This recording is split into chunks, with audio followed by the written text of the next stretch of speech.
Sometimes the greatest kindness we offer a stranger becomes the thread that unravels our entire world. In a small mountain diner, a woman named Lena Hughes has spent years feeding the hungry and lost without asking questions. One morning, a young woman named Violet walks in, and Lena does what comes natural. She offers her a warm meal and a place to stay. But Violet is running from something. Her father is Judge August Sinclair, the most powerful man in Black River Ridge, and he owns nearly everything in town. As days pass, Violet stays close to Lena, but danger follows her. Lena has no idea that her simple act of compassion has connected her to secrets that could change everything. Will the truth destroy them both? Before we jump back in, tell us where you're tuning in from. And if this story touches you, make sure you're subscribed, because tomorrow I've saved something extra special for you. The morning sun had barely crested the ridge when Lena Hughes pushed open the door to her diner, the brass bell announcing her arrival with its familiar jingle. The air inside still held the night's chill, and she moved with practiced efficiency, switching on lights and firing up the old gas range that had served her family for 3 generations. Through the wide front windows, Black River Ridge stretched out before her, a town carved into the mountainside. Its weathered buildings clinging to the slopes like barnacles on a ship's hull. Lena had inherited more than just a diner from her parents. She'd inherited a philosophy, a way of seeing the world that didn't measure people by what they carried in their wallets. Her mother used to say that everyone who walked through that door was fighting a battle you knew nothing about, and the least you could do was offer them a hot meal and a moment of dignity. Her father had lived by those words until his last day, and now Lena carried that torch alone. The cast-iron skillet sat on the stovetop, its surface dark and perfectly seasoned from decades of use. Lena ran her fingers along the handle, feeling the smooth wood worn down by her mother's grip, her grandmother's before that. This skillet had fed miners coming off the night shift, travelers who'd lost their way in the mountains, families celebrating good news and drowning bad news in coffee and pie. It had seen the town through boom times and hard times, through winters that nearly broke everyone's spirit, and springs that reminded them why they stayed. Black River Ridge wasn't much to look at if you didn't know its story. The main street ran for maybe 6 blocks, lined with buildings that had seen better days. The hardware store, the general supply shop, the land office, the sheriff's station, and of course the diner. Beyond that, houses climbed the hillsides in haphazard patterns, most of them small and practical, built by people who understood that mountain living meant making do with what you had. The higher you looked, the nicer the houses got, until your eyes reached the top of the ridge where the Sinclair estate sat like a crown overlooking its kingdom. Judge August Sinclair owned that house, and he owned a good deal more besides. His family had been in these mountains for 100 years, first as prospectors, then as mine owners, and now as the unofficial rulers of everything within 20 miles. The Sinclair Mining Company provided most of the employment in the area. August himself served as the county judge, a position he'd held for nearly 3 decades. People in town spoke his name with a mixture of respect and caution, the way you'd speak about a mountain lion, acknowledging its power while keeping a healthy distance. Lena didn't concern herself much with the politics of power.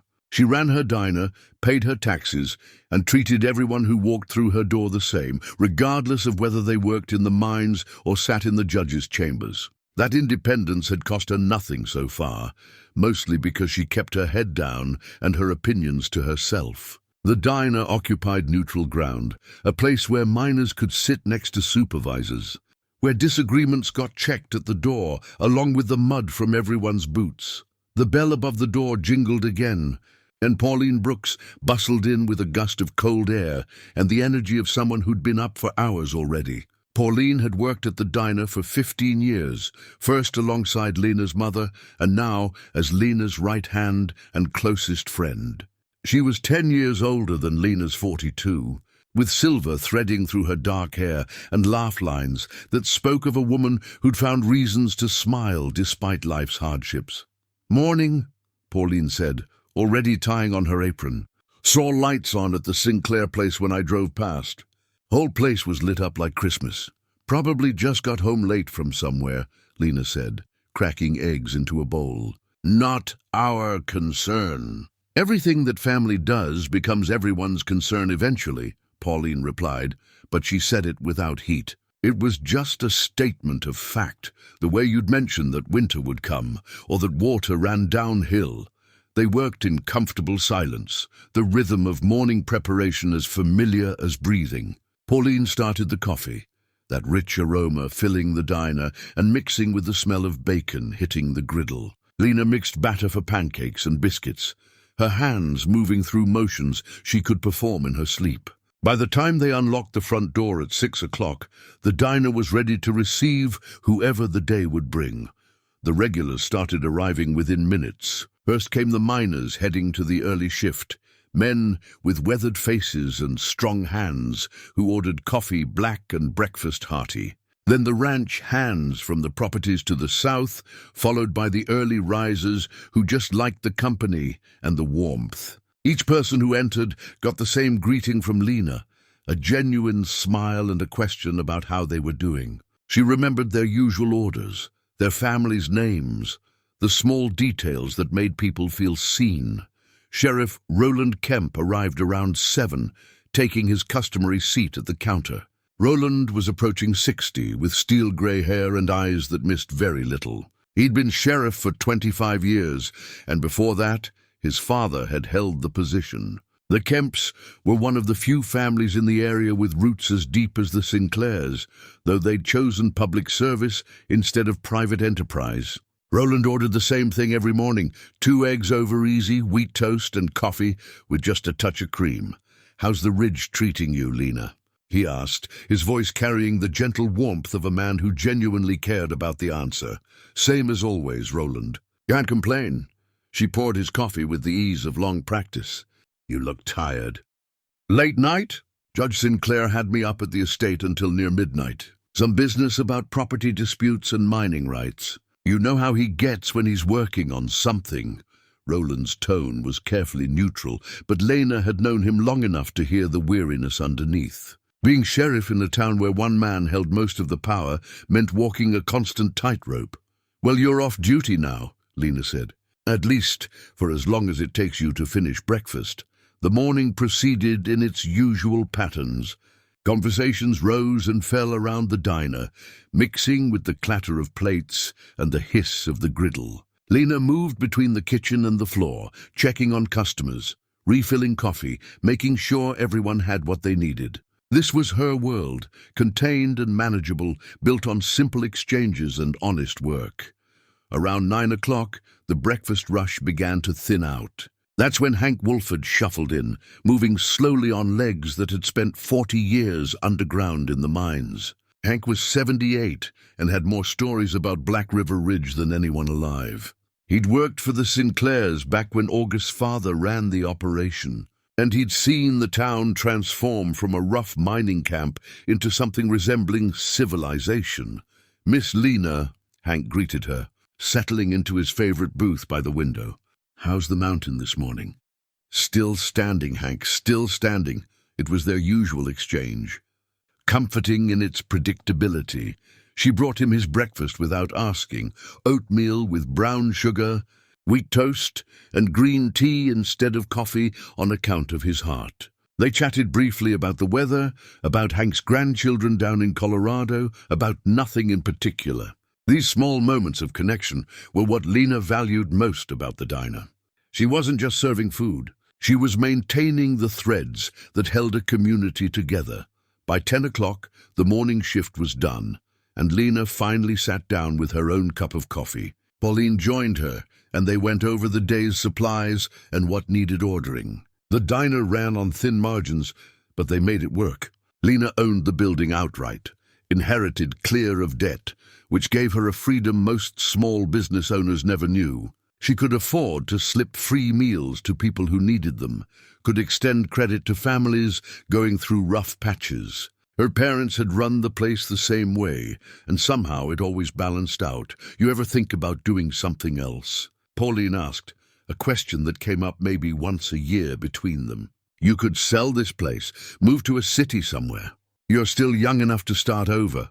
Lena looked around the diner at the mismatched chairs and the worn linoleum floor, at the counter where 3 generations of her family had stood. "This is where I'm supposed to be," she said simply. "I know that sounds like settling, but it's not. This place matters. What we do here matters." Pauline nodded, understanding in her eyes. "Just checking. Got to make sure you're choosing this life, not just accepting it." "I'm choosing it," Lena confirmed. Every single day, the afternoon stretched out quiet and unhurried. A few travelers stopped in, people passing through on their way to somewhere else. Lena served them with the same care she gave her regulars, knowing that sometimes a kind word from a stranger at the right moment could change the direction of someone's entire day. Her mother had taught her that too. As evening approached and the light began to slant golden through the windows, Lena found herself standing at the front of the diner, looking out at the town. Smoke rose from chimneys as families prepared their dinners. Lights began to flicker on in windows. Up on the ridge, the Sinclair estate gleamed white against the darkening sky, its windows reflecting the sunset like cold fire. She'd built a good life here, Lena thought. A simple life, maybe, but an honest one. She fed people, listened to their stories, provided a safe harbor in a world that could be harsh and unforgiving. Tomorrow would be like today, and the day after that would follow the same patterns. There was comfort in that continuity, in knowing your place and purpose. Lena closed up the diner at 8, going through her nightly routine, cleaning the griddle one last time, making sure everything was ready for tomorrow's early start, counting out the register and preparing the deposit. She lived in a small cabin about a quarter-mile up the mountain, far enough from town to feel private but close enough to walk to work in any weather. The cabin had been her parents' before her, a 2-room structure with a wood stove and a porch that looked out over the valley. That night, as she sat on her porch with a blanket around her shoulders, she thought about Pauline's question. Did she ever want something different?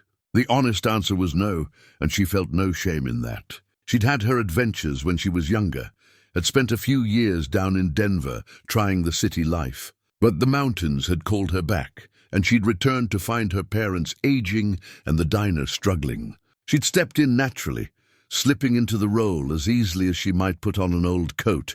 5 years ago, when her father passed, her mother had gone 2 years before that, Lena had worried that running the diner alone would feel like a burden. Instead, it had become her anchor. Every regular customer was family. Every meal served was an act of continuity with her parents' legacy. She was part of something larger than herself, and that gave her days meaning. The stars were coming out now, brilliant against the black sky in a way they never managed in the cities. Lena pulled the blanket tighter and allowed herself a moment of complete peace. Tomorrow would bring whatever it brought, and she would meet it the way she always did, with the doors open and the coffee hot and the simple conviction that everyone who walked through those doors deserved kindness. She had no way of knowing that tomorrow would shatter that peaceful pattern completely. No premonition that a stranger's arrival would set in motion events that would challenge everything she believed about her town, her choices, and herself. Sometimes the most significant moments of our lives arrive without warning, disguised as ordinary mornings that seem no different from all the ones that came before. Lena went inside, banked the fire in the stove, and prepared for bed. Tomorrow would be Tuesday, which meant the weekly delivery from the suppliers in Pinewood.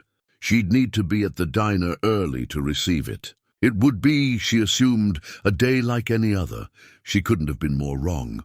The cold came down from the mountains that Tuesday morning, like something alive and deliberate. Lena felt it the moment she stepped outside her cabin, a bite in the air that suggested winter hadn't finished with them quite yet, despite the calendar insisting spring had arrived. She pulled her coat tighter and made her way down the path to town, her breath forming clouds in the pre-dawn darkness. The diner was dark and still when she arrived, just as she'd left it the night before. She went through her morning routine, comforted by the familiar tasks. not yet aware that before this day ended, nothing about her life would feel familiar again. Pauline arrived at her usual time, and together they prepared for the morning rush. The first customers filtered in right on schedule, miners and early risers, and people seeking coffee and company before the day's demands took hold.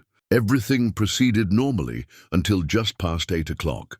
When the bell above the door chimed and a young woman stumbled inside, Lena noticed her immediately, the way you notice anything that doesn't quite fit the expected pattern. The woman was young, maybe 23 or 24, with dark hair that hung in tangled waves past her shoulders. Her clothes were worn thin, jeans with frayed hems and a jacket that had seen too many seasons. But it was her face that caught Lena's attention, drawn with exhaustion, eyes that held a haunted quality, and a wariness that suggested she expected the world to be cruel. The young woman stood just inside the door, swaying slightly, one hand gripping the doorframe as if she needed it to stay upright. Her gaze swept the diner, taking in the customers, the layout, the exits. When her eyes met Lena's, something passed between them. A moment of recognition that had nothing to do with having met before and everything to do with understanding. This woman was running from something. This woman needed help. Lena moved toward her instinctively. "Morning," she said, keeping her voice gentle. "You look like you could use some breakfast." The young woman's throat worked as she swallowed. "I don't have much money," she said, and her voice carried an accent from somewhere else, somewhere south and east of these mountains. "Didn't ask about money," Lena replied. "Asked if you were hungry." "Come on, sit down before you fall down." She guided the woman to a booth in the back corner, away from the other customers. Pauline appeared with water and coffee without being asked, her expression carefully neutral, but her eyes asking Lena a dozen questions. Lena gave a small shake of her head later and turned her attention back to the stranger. "I'm Lena. This is my place. What's your name?" The woman hesitated, and Lena could see her weighing whether to give a real answer or a false one. Finally she said, "Violet." "Violet," Lena repeated. "Pretty name. When's the last time you ate?" "Yesterday. Maybe the day before. I'm not sure." Violet's hands wrapped around the coffee cup like she was trying to absorb its warmth through her palms. "I'll get you something." Lena moved back to the kitchen and prepared a full breakfast: eggs, bacon, toast, hash browns, the works. When she set the plate in front of Violet, the young woman's eyes actually welled up. "I can pay," Violet said. "I just need a few days to eat," Lena interrupted gently. "We'll figure the rest out after you've got some food in you." She left Violet to her meal and returned to managing the morning flow, but her attention kept drifting back to that corner booth. Violet ate slowly, carefully, the way people eat when they're not sure where their next meal is coming from. She seemed to be savoring every bite, and Lena felt her heart squeeze with recognition. She'd seen that look before, on travelers down on their luck, on people who'd hit bottom and were trying to figure out how to climb back up. The morning crowd thinned out, and Lena returned to Violet's table with fresh coffee. The young woman had finished everything on her plate, and there was a bit more color in her cheeks now. "Thank you," Violet said quietly. "I don't know why you're being kind to me, but thank you." "Because you needed help," Lena said simply. "Where are you headed?" Violet's eyes slid away. "I'm not sure yet. I was hoping to find work, maybe stay for a bit. You got a place to sleep tonight?" "I'll figure something out." Lena made a decision then, the same kind of decision her mother would have made, the kind her father would have supported without question. "I've got a room upstairs above the diner. It's small, but it's warm and the door locks. You're welcome to it for as long as you need." Violet's head snapped up, and for the first time, Lena saw hope break through the wariness. "I couldn't. You can and you will. I'm not sending you back out in the cold with nowhere to go. You can help out around here if you want to earn your keep, but first you need rest and regular meals. We'll take it one day at a time." Tears spilled down Violet's cheeks then, and she wiped at them hastily. "You don't even know me." "I know enough," Lena said. "I know you're scared and tired, and a long way from wherever you started. I know you're running from something, And I know that everyone deserves a safe place to land when they're falling. She showed Violet upstairs to the small room that had once belonged to her when she was a teenager, before she'd moved to the cabin. It held a single bed, a dresser, a small table with a lamp, and a window that looked out over the main street. Simple, but clean and comfortable. Bathrooms down the hall, Lena said. There's fresh linens in the closet. You get some rest, and we'll talk more later. Violet stood in the middle of the room, looking around like she couldn't quite believe it was real. Why are you doing this? Lena paused in the doorway. Because someone did it for me once when I needed it. And because it's the right thing to do. Sleep now. She left Violet there and returned downstairs, where Pauline was waiting with questions written all over her face. Who is she? Pauline asked, keeping her voice low, even though the diner was nearly empty now. Someone who needs help, Lena replied. Her name's Violet. Lena, you don't know anything about her. She could be a lot of things, Lena acknowledged. But mostly she's scared and alone. I gave her the upstairs room. Pauline sighed, but didn't argue further. She'd known Lena long enough to recognize when her mind was made up. Just be careful, all right? Something about this feels... She was interrupted by the bell above the door. Two men entered, both wearing expensive coats that marked them as outsiders. They had the polished look of men who worked in offices rather than mines, and they carried themselves with the confidence of people used to getting what they wanted. They approached the counter, and the taller one smiled, though it didn't reach his eyes. Good morning.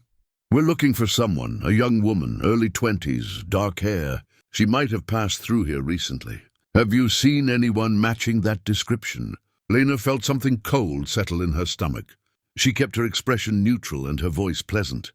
Lots of people pass through here. Can you be more specific? The shorter man pulled out a photograph and laid it on the counter. Lena glanced at it. The image was a few years old, but it was unmistakably Violet, looking younger and less haunted. Her name is Violet Sinclair, the tall man said. Her family is very concerned about her.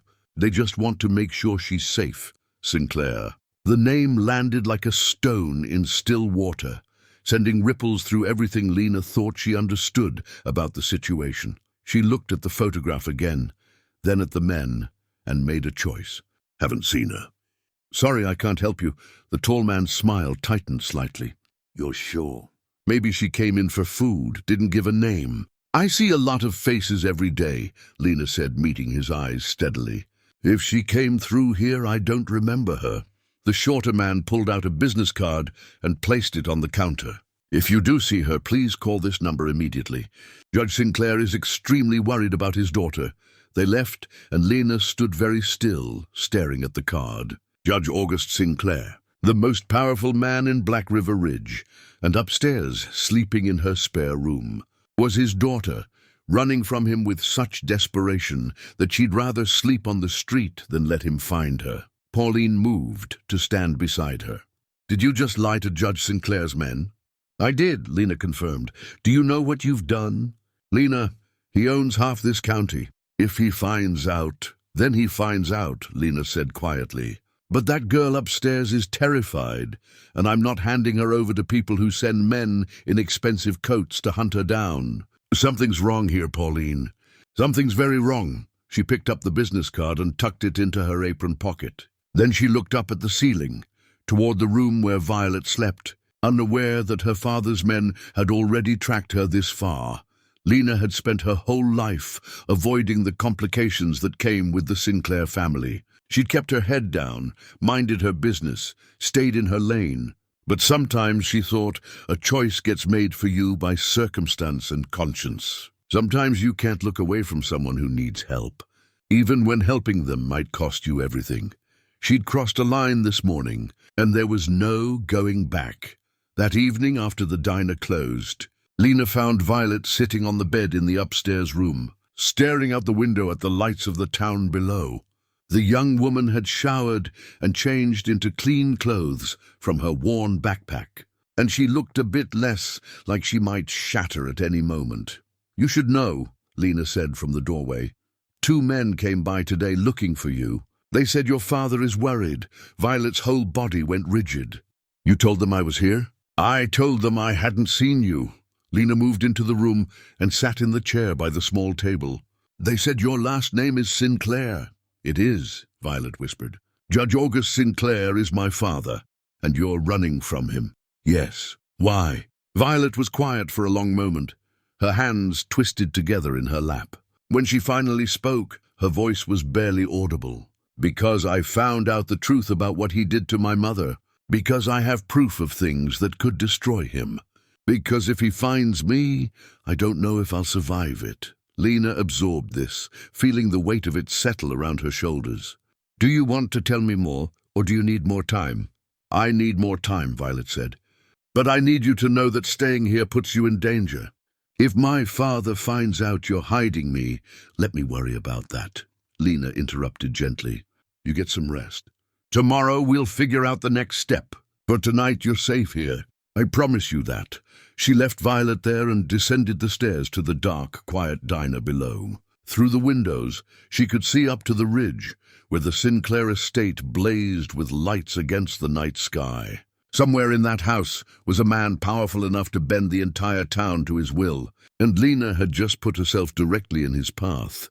But when she thought about Violet's haunted eyes and desperate fear, when she remembered the way the young woman had looked at her plate of food, like it was salvation itself, Lena knew she'd made the right choice. Her parents had taught her that some things mattered more than safety. Some things mattered more than self-preservation. Standing up for people who couldn't stand up for themselves was one of those things. Tomorrow would bring complications and possibly danger. Tomorrow would require courage she wasn't sure she possessed. But tomorrow was still hours away, and for tonight, she'd given a frightened young woman a safe place to rest. It would have to be enough. The next morning brought a tension to the diner that Lena felt in her bones. She'd barely slept, listening to every creak of the old building, half expecting August Sinclair's men to return in the middle of the night. But the night had passed quietly, and now she stood at the griddle, preparing for the breakfast rush. Hyper-aware of Violet moving quietly in the kitchen behind her. They'd agreed that Violet would stay out of sight during peak hours, helping with prep work in the back where customers wouldn't see her. It wasn't a perfect solution, but it would buy them time to figure out what came next. Pauline arrived and immediately pulled Lena aside, her expression worried. "I didn't sleep a wink last night," she confessed. "Lena, I've been thinking about this situation, and I need to know, are you sure about what you're doing?" "No," Lena admitted, "but I'm doing it anyway. The Sinclairs, they're not people you cross. August has reached beyond this town. If he wants to find his daughter, he will. And when he does, we'll deal with it," Lena said firmly. "But right now, that girl needs protection, and I'm the only one standing between her and whatever she's running from. I can't turn away from that, Pauline." "I won't." Pauline studied her for a long moment, then nodded slowly. "But all right. But we do this smart. We keep our eyes open, and at the first sign of real trouble, we'll be ready," Lena assured her. The morning proceeded with a fragile sense of normalcy. Customers came and went, unaware of the drama unfolding behind the scenes. Violet worked quietly in the kitchen, peeling potatoes and chopping vegetables, learning the rhythms of the diner. Lena watched her when she could, noting the way the young woman's shoulders gradually relaxed as the hours passed, how she began to move with slightly more confidence. Around mid-morning, Sheriff Roland Kemp arrived and took his usual seat at the counter. Lena felt her pulse quicken as she poured his coffee, wondering if he'd heard about the men asking questions yesterday. "Morning, Lena," Roland said, his weathered face creasing into a tired smile. "Heard you had some visitors yesterday." "Men from the Sinclair estate." Lena's hand remained steady as she set down the coffee pot. "That's right. They were looking for someone, Judge Sinclair's daughter." Roland's eyes were sharp, despite his casual tone. "She's been missing for a few weeks now. The judge is concerned." "They showed me a photograph," Lena said carefully. "But I couldn't help them." "Haven't seen her?" Roland was quiet for a moment, his gaze steady on her face. Lena had known this man her entire life. He'd been her father's friend, had attended her parents' funerals, had sat at this very counter through countless mornings. He knew her well enough to read the small tells that revealed when she wasn't being entirely truthful. "Lena," he said quietly, "if you know something about where Violet Sinclair is, you need to be careful. August is not a man who takes kindly to interference in his family business. I understand that, Roland. Do you?" His voice dropped lower. "I've been sheriff here for 25 years, and I've seen what happens to people who get between August Sinclair and something he wants. It doesn't end well. Is that a warning? It's the concern of an old friend who doesn't want to see you hurt." Roland picked up his coffee cup, his hands weathered from decades of work. "I've got my own suspicions about the Sinclair family. Things I can't prove, situations that never quite added up. But suspicions don't count for much when you're dealing with a man who owns the courthouse and half the county." Lena met his eyes directly. "If someone came to you for help, Roland, someone scared and desperate, what would you do?" "I'd try to help them," he admitted. "But I'd do it smart, not by painting a target on my back. Sometimes there's no smart way to do the right thing." Roland sighed heavily. "Your daddy used to say things like that. Drove me crazy then, too." He paused, then added quietly, "If you need me, Lena, if things get complicated, you call. Day or night. You understand?" "I understand." "Thank you." He left after breakfast, and Lena felt both reassured and more worried. Roland had essentially told her he suspected she was hiding Violet, but he'd also offered his protection. The question was how much protection even the sheriff could provide against a man like August Sinclair. That afternoon, when the lunch crowd had cleared out, Lena brought Violet downstairs to the empty diner. The young woman looked nervous, her eyes constantly darting to the windows. "We need to talk," Lena said gently, guiding her to a booth in the back. "You don't have to tell me everything, but I need to understand what we're dealing with. Why are you so afraid of your father?" Violet's hands trembled as she wrapped them around the cup of tea Lena had made her. "How much do you know about the Sinclair family?" "What everyone knows. Your father's been the judge here for decades. His family owns the mines. They're wealthy and powerful." "They're more than that," Violet said quietly. "They're dangerous." "My father is dangerous. Tell me." Violet took a shaky breath. "I didn't grow up here. I grew up in foster care, shuffled from home to home, never knowing who I really was or where I came from. I was found abandoned when I was 3 years old, left at a church with no identification, no family claiming me. They gave me the name Violet because I was wearing a purple dress." Lena listened, her heart aching for the child this woman had been. "6 months ago I received a letter," Violet continued. "It was anonymous, but it contained information about my real identity. It said my mother's name was Catherine Sinclair, and that she'd disappeared from Black River Ridge 23 years ago with her infant daughter. It said if I wanted to know the truth about what happened to her, I should come here and look for answers. And you came." "I did. I spent weeks researching, digging through old newspaper archives, death records, anything I could find. The official story is that Catherine Sinclair ran away from her husband, Judge August Sinclair, because she was unstable and depressed. She supposedly took their baby daughter, me, and disappeared. Most people assumed she'd run off somewhere and started over, but you don't think that's what happened." "I know it's not," Violet said, her voice gaining strength. "Because I found proof, documents, testimonies, evidence that my mother didn't run away. She was trying to escape. She discovered something about my father's business dealings, something illegal and dangerous. And when she tried to leave with me, something happened to her." "What kind of something?" Violet's eyes filled with tears. "I think he killed her, or had her killed. And then he made me disappear into the system, so there'd be no one to ask questions." The words hung in the air between them, heavy with implications. Lena felt a chill run down her spine. If what Violet was saying was true, if August Sinclair had murdered his own wife and hidden his daughter to cover it up, then they were dealing with something far more dangerous than she'd imagined. "You said you have proof," Lena said carefully. "I have documents. Papers my mother apparently hid before she died. The letter I received included instructions on where to find them. I have them with me in my bag upstairs, and your father knows you have them. He must. Someone's been following me for weeks. That's why I've been moving constantly, never staying anywhere long enough to be found. But I'm tired, Lena. I'm so tired of running. And I thought if I could just get to Black River Ridge, if I could find someone who knew my mother, maybe I could figure out what really happened. Lena reached across the table and covered Violet's trembling hands with her own. You're safe here. We'll figure this out together.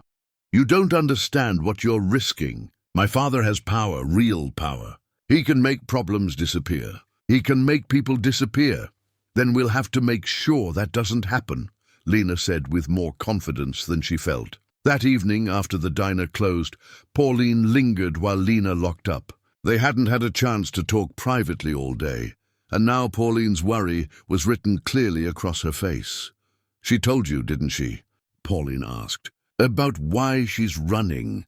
She told me enough. Lena, if even half of what that girl believes is true— I know, Lena interrupted. I know what it means. But what else can I do, Pauline? Send her back out there alone? Hand her over to her father's men? She's terrified, and she has nowhere else to go. Pauline was quiet for a moment, then said something that surprised Lena. There's more to this story than you know. More than even Violet knows. What do you mean? I've lived in this town my whole life, Pauline said slowly. I was here 23 years ago when Catherine Sinclair disappeared. I knew her, Lena. Not well, but I knew her. Lena stared at her. You never mentioned that, because it's not something people talk about. The official line was that Catherine was unstable, that she abandoned her family. But those of us who actually knew her, we never believed that story. Catherine was kind and smart, and she loved that baby girl more than anything in the world. She wouldn't have just run off. What do you think happened to her? Pauline's eyes were sad. I think she found out something she shouldn't have. And I think August Sinclair made sure she couldn't tell anyone about it. There were rumors back then. Whispers about mine accidents that weren't really accidents, about workers who asked too many questions and suddenly left town. But no one would stand up to August. He was too powerful, too connected. Why are you telling me this now? Because if Violet really is Catherine's daughter, if she really has evidence of what August did, then this isn't just about protecting one scared girl anymore. This is about finally bringing the truth to light after 23 years. And I think you're going to need help. Lena felt something shift inside her, a sense that she'd stumbled into something much larger than a simple act of kindness. Are you saying you'll help us?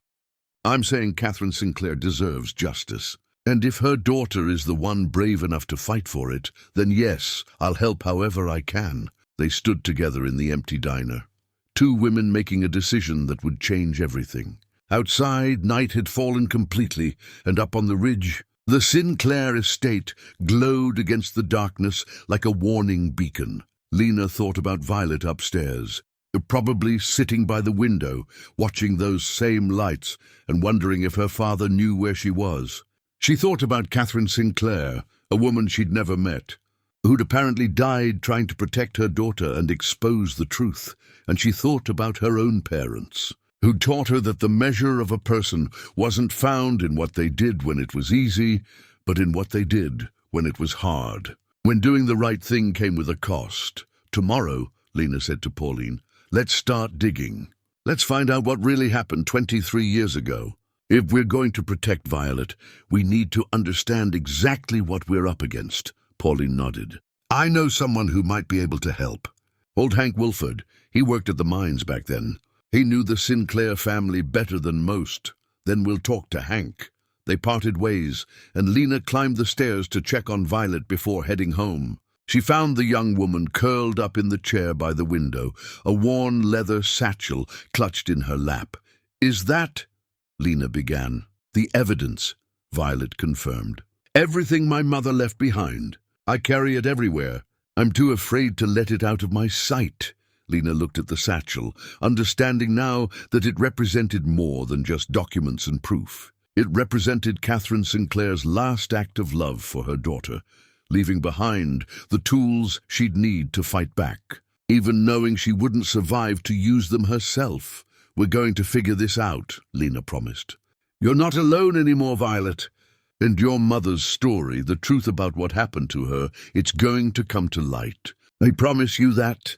Violet looked up at her with eyes full of hope and fear in equal measure. Why are you doing this for me?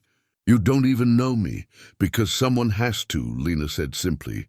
And because your mother deserves better than to be forgotten or dismissed. Because the truth matters, even when it's dangerous. Especially when it's dangerous. She left Violet there and made her way home through the dark mountain night, feeling the weight of what she'd committed to settling onto her shoulders. She'd always lived a quiet life, avoiding conflict, staying in her lane. But there was no staying neutral anymore. She'd chosen a side, and there was no going back. Tomorrow, the real work would begin. Morning came too quickly, bringing with it a restless energy that Lena couldn't shake. She'd spent half the night lying awake, thinking about Catherine Sinclair and the secrets buried in that worn leather satchel. When she finally did sleep, her dreams were filled with shadowy figures and locked doors she couldn't open.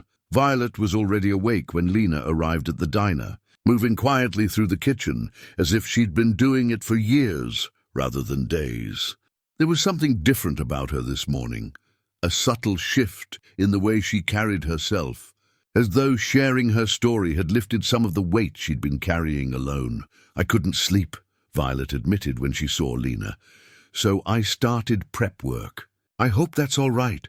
More than all right, Lena assured her. Thank you. They worked side by side in comfortable silence until Pauline arrived, and then the morning rush began in earnest. Lena found herself watching Violet as she worked, noticing small details she'd missed before.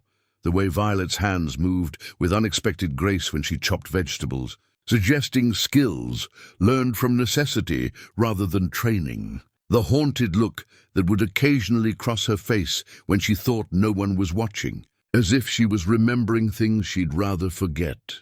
Around 10 o'clock, when the breakfast crowd had thinned to just a few lingering customers, Hank Wolford shuffled through the door. Pauline had called him the night before, and he'd agreed to come talk to them about the Sinclair family. Lena guided him to the back booth, the one farthest from the windows and other customers, and brought him his usual tea and oatmeal. Pauline says you've got questions about the old days, Hank said, his roomy eyes sharp despite his age. About Catherine Sinclair. We do, Lena confirmed. She glanced toward the kitchen, where Violet was pretending to be busy with dishes, but was obviously listening. But first I need to know, can we trust you to keep what we say here private? Hank's weathered face creased into a sad smile. Miss Lena, I've kept secrets about the Sinclair family for more than 20 years. One more won't hurt. Tell us about Catherine, Pauline said gently, sliding into the booth beside Lena. What was she really like? Hank was quiet for a moment, his gnarled hands wrapped around his teacup. When he spoke, his voice carried the weight of long-buried memories. Catherine Sinclair was one of the finest women I ever knew, and without being soft, smart, without being cruel about it. She used to visit the mining camps with food and supplies for the workers' families, made sure the children had warm clothes in winter. August didn't like it, said it made him look weak, but Catherine kept doing it anyway. What happened to her? Lena asked. The official story is she had some kind of breakdown after the baby was born. Postpartum depression, they called it. August told everyone she was unstable, prone to dark moods. Said one day she just took the baby and disappeared. Left a note saying she couldn't handle being a mother anymore. But you don't believe that, Pauline said. Not for a second. Hank's voice was firm. I saw Catherine with that baby girl, little Violet, she named her. I never saw a mother more devoted to her child. And the Catherine I knew wouldn't have abandoned her responsibilities to the mining families, not without a word to anyone. Violet emerged from the kitchen then, unable to stay hidden any longer. She approached the booth slowly, her eyes fixed on Hank with an intensity that made Lena's heart ache. I'm Violet, she said quietly. Catherine's daughter. Hank's teacup rattled against the saucer as he set it down with shaking hands. He stared at Violet, his eyes widening as he took in her features. Lord have mercy, he whispered. You look just like her. Same eyes, same way of holding your shoulders. You're Catherine's girl, all right. Violet slid into the booth across from him. Tell me about my mother, please. I don't remember anything about her. You were just a tiny thing when she disappeared, Hank said, his voice thick with emotion. maybe 9, 10 months old. But Catherine, she was special, child. She had a good heart and a strong sense of what was right and wrong. That's what got her in trouble. What do you mean? Lena asked. Hank glanced toward the windows, as if checking to make sure no one was watching. Then he leaned forward and spoke in a low voice. About 6 months before Catherine disappeared, there was an accident at the mine. Cave-in killed 5 men. August said it was just bad luck, faulty supports that no one could have predicted. But some of us knew better. What really happened? Violet's voice was barely above a whisper. The supports weren't faulty. They were cheap. August had been cutting corners for months, buying inferior materials to save money. The men knew it was dangerous, but they needed the work. When those 5 died, their families were devastated. August paid them off with barely enough to cover burial costs. Made everyone sign papers saying they wouldn't sue or talk about what happened. And my mother found out, Violet said. She did more than find out, Hank confirmed. She started keeping records. Talked to the widows, got copies of the supply orders, documented every corner August had cut. She told me once that she couldn't live with herself if she didn't do something. Said those men had families who deserved justice. She was building a case against him, Lena said, understanding dawning. She was, and August found out about it. I remember the day. It was late fall, getting cold. Catherine came to the mining camp one last time, brought blankets and food like always. But she pulled me aside and told me she was scared. Said August had threatened her, told her if she didn't stop digging into his business, she'd regret it. She didn't stop, Violet said. No, she didn't. Catherine wasn't the type to back down from what she knew was right. She told me she was making arrangements to take you somewhere safe, that once she had you settled, she was going to bring everything she'd found to the authorities. But she never got the chance. What happened? Lena asked. 3 days later, August announced that Catherine had left him. Showed everyone a note, supposedly written by her, saying she couldn't handle motherhood and needed to get away. Most folks believed him, because why would a man make up something that embarrassing about his own wife? But you didn't believe it. I knew Catherine's handwriting, Hank said. I'd seen it on the supply lists she kept for the camp families. That note August showed around, it wasn't her hand. I'd stake my life on it. Violet pulled her leather satchel onto the table. With trembling hands, she opened it and removed a folder of documents. After my mother left, she hid these.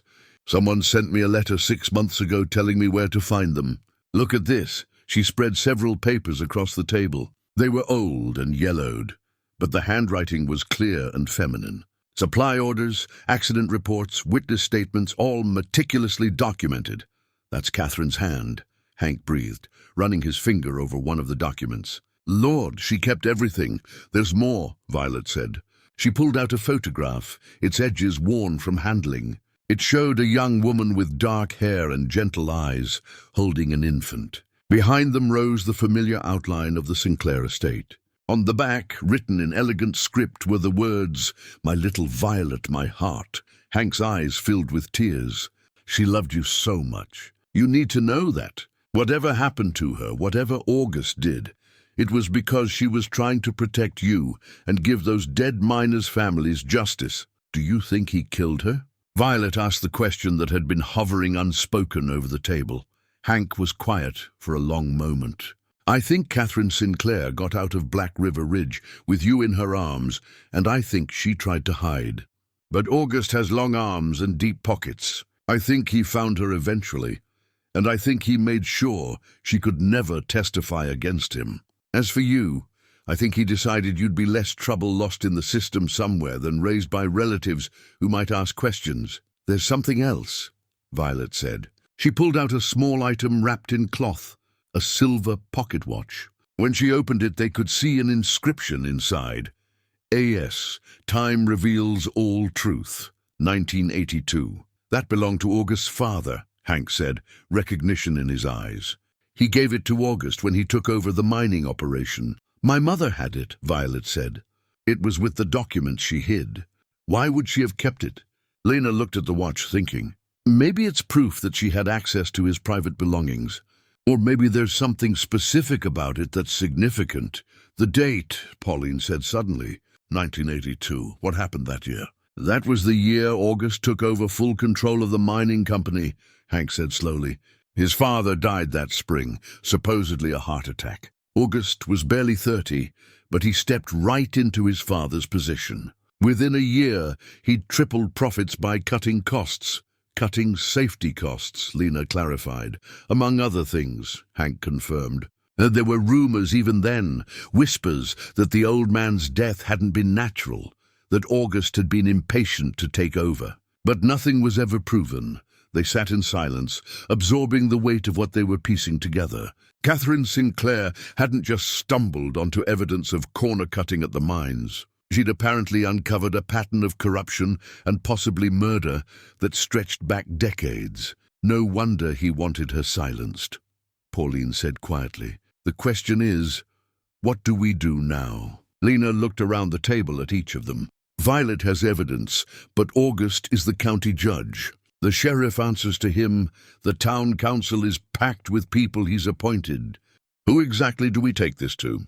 I've been thinking about that, Violet said. The letter that told me where to find my mother's documents. It also mentioned that there were people who knew the truth, people who'd been waiting for someone brave enough to bring it forward. I think my mother had allies we don't know about yet.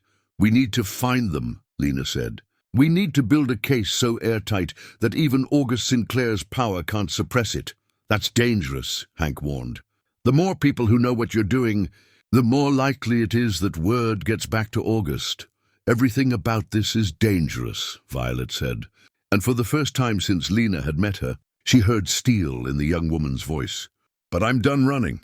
My mother died trying to bring the truth to light. I owe it to her to finish what she started. Lena reached across the table and squeezed Violet's hand. Then we'll do it together. We'll find her allies, we'll build the case, and we'll make sure Catherine Sinclair's story is finally heard. That afternoon, after Hank had left and the lunch crowd had come and gone, Lena found herself standing at the front window of the diner, looking up at the Sinclair estate on the ridge. She'd spent her whole life in the shadow of that house, accepting its power as a simple fact of life in Black River Ridge. But now, knowing what she knew, seeing how that power had been built on the backs of dead miners and a murdered woman, she felt something new burning in her chest. Not just anger, but determination. The sound of footsteps made her turn. Violet stood behind her, her own eyes tracking up to the estate. He's up there right now, Violet said quietly, probably having dinner, conducting business, completely secure in his power. He has no idea that his daughter is here, that his wife's evidence survived. We need to keep it that way as long as possible, Lena said. The element of surprise might be the only advantage we have. Lena, Violet's voice was hesitant. Why are you doing this? You could still turn me away, tell his men where I am, go back to your normal life. Why risk everything for someone you barely know?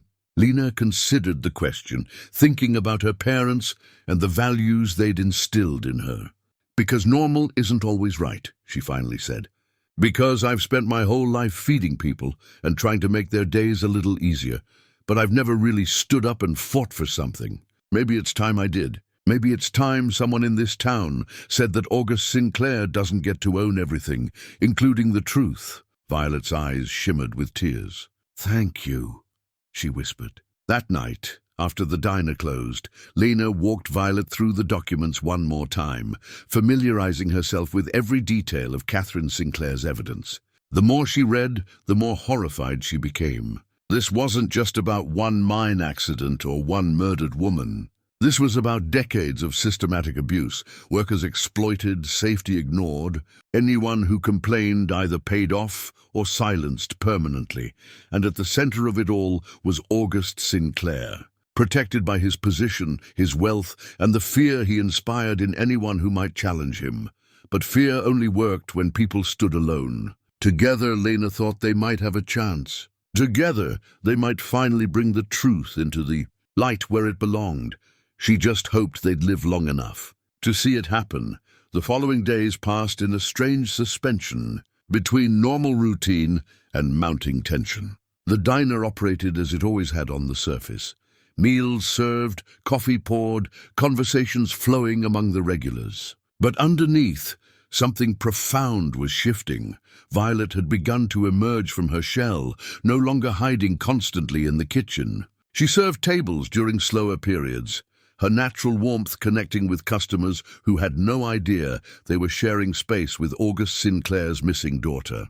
Lena watched her blossom gradually, seeing glimpses of the confident woman she might have become if life hadn't forced her to survive on the margins. It was during one of these quieter afternoons that Violet made the discovery. She'd been going through her mother's documents again, this time examining every page with methodical care, when she noticed something odd about one of the older photographs. She brought it to Lena, excitement and confusion mixing in her expression. "Look at this," Violet said, laying the photograph on the counter between them. It showed Catherine standing in front of the Sinclair estate, but it was slightly different from the one she'd shown them before. "I thought I'd already gone through everything, but this was stuck to the back of another photo. I almost missed it." Lena examined the image carefully. The photograph itself seemed unremarkable. Catherine, in her early 20s, probably taken not long before Violet was born. But then Violet turned it over, and Lena saw the writing on the back. In Catherine's elegant script were 3 lines. "My little Violet, my heart. Trust Pauline when the time comes." "The truth is in the foundation," Lena read the words twice, her mind racing. "Trust Pauline," she murmured. "Your mother knew Pauline." "More than that," Violet said, her voice trembling slightly. "She trusted her. Trusted her enough to leave a message, knowing it might be found years later." They looked at each other, the same realization dawning. Pauline had been more than just a casual acquaintance of Catherine Sinclair. She'd been a confidant, perhaps one of those allies Catherine had gathered while building her case against August. "We need to talk to Pauline," Lena said. "Right now." Pauline was due to come in for the dinner shift in an hour. The waiting felt interminable, but finally she arrived, and Lena immediately pulled her into the back office, Violet following close behind. "What's wrong?" Pauline asked, reading the urgency in their faces. Violet handed her the photograph silently. Pauline looked at it, turned it over, and when she read the words on the back, all the color drained from her face. She sank into the chair beside the desk, the photograph trembling in her hands. "She left this for you," Pauline whispered. "After all these years, Catherine's words finally reached you. You knew her well," Lena said gently. "Didn't you?" Pauline looked up at them, tears streaming down her face. "She was my best friend," she confessed, her voice breaking. "I've been carrying this secret for 23 years, waiting for the day when someone might finally ask the right questions." "Tell us everything," Violet urged, kneeling beside Pauline's chair. "Please, I need to know who my mother really was." Pauline took a shuddering breath and began to speak, her words releasing a flood of memories she'd kept dammed up for more than 2 decades. "Catherine and I met when we were both young women. I was working at the general store, and she'd just married August. Everyone thought she was so lucky, landing the most eligible bachelor in the county. But Catherine, she saw through him almost immediately. She realized the man she'd married was cold and calculating, that his charm was a mask he wore in public. Why didn't she leave?" Violet asked. She tried. "About a year into the marriage, she told me she was planning to divorce him. But August made it clear that if she tried to leave, he'd destroy her reputation and make sure she had nothing. Catherine came from a poor family. She had no resources, no powerful connections. She felt trapped. Until I was born," Violet said softly. "Until you were born," Pauline confirmed. "You changed everything for her." Suddenly she had something worth fighting for, a reason to be brave. That's when she started really paying attention to August's business dealings, when she started documenting the corruption. "And she brought you into it," Lena said. Pauline nodded. "She needed someone she could trust. Someone who could keep records safe, someone who could help her if things went wrong. I was terrified. I had a young son to think about, a family to protect. But Catherine was my friend, and those miners' families deserved justice. So I said yes." "What happened the night she disappeared?" Violet's voice was steady, but Lena could see her hands shaking. "Catherine came to my house late at night. It was October, cold and rainy. She had you bundled up in a blanket, and she had that leather satchel full of documents. She told me August had discovered what she was doing. He'd confronted her that evening, threatened her, said if she didn't hand over all the evidence and drop her investigation, she'd regret it. But she didn't hand it over, Lena said. No, instead, she gave it all to me. She told me to hide it somewhere August would never think to look, somewhere it could stay safe until the time was right to bring it forward. Then she said she was taking you and running. She had a friend in Wyoming who'd agreed to help her disappear, at least temporarily, until she could figure out her next move. Did she make it? Violet asked, though from her expression she already knew the answer. Pauline's tears fell faster now. She made it to Wyoming. I got one letter from her, maybe 2 months after she left. She said you were safe, that she'd found work and was making a plan. Then nothing. The next thing I heard, August was telling everyone Catherine had been killed in a robbery. He showed up with her death certificate, had her buried in some cemetery I'd never heard of. Said he was devastated but trying to move on. And me? Violet's voice cracked. What happened to me? According to August, you'd already been placed with a family in Wyoming, and he'd agreed not to disrupt your new life by asserting his parental rights. He played the noble, grieving father who was putting his daughter's needs first. Most people bought it, but you didn't. I knew Catherine would never have placed you with a family voluntarily. She'd have died before she gave you up, Pauline's voice caught. And then I realized maybe that's exactly what happened. Maybe she did die rather than give you up. Maybe August found her, took you, and arranged for you to disappear into the foster system where he could claim ignorance about your whereabouts. And you kept the evidence hidden all these years, Lena said. Waiting. I didn't know what else to do, Pauline said helplessly. August was too powerful. If I'd tried to bring the evidence forward on my own, I would have ended up like Catherine. So I waited, hoping that someday, somehow, the truth would come out. The letter, Violet said suddenly. The one I received 6 months ago, telling me where to find my mother's documents. That was you, wasn't it? Pauline nodded. I've been keeping track of you over the years. It wasn't hard. I knew your birth date, knew you'd been placed in foster care.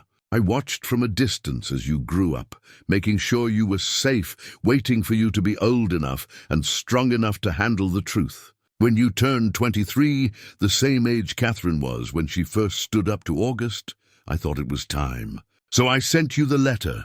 You've been protecting me all along, Violet whispered. I made a promise to your mother. I told her if anything happened to her, I'd look after you however I could, and I'd keep the evidence safe until the day came when it could be used to bring August to justice. This is that day, Violet. You're here, you're strong, and you're ready to finish what Catherine started. Lena felt the weight of revelation settling over them all. This wasn't just about uncovering old secrets anymore. This was about honoring a promise made between friends, about a mother's love reaching across decades to protect her daughter, about finally giving voice to the victims who'd been silenced. The truth is in the foundation, Violet said, reading the last line of her mother's message again. What does that mean? Pauline stood up, wiping her tears away with determination. It means there's more evidence. Catherine hid something she thought was so important, so damning, that she couldn't risk keeping it with the other documents. Where? Lena asked. I'm not entirely sure, Pauline admitted.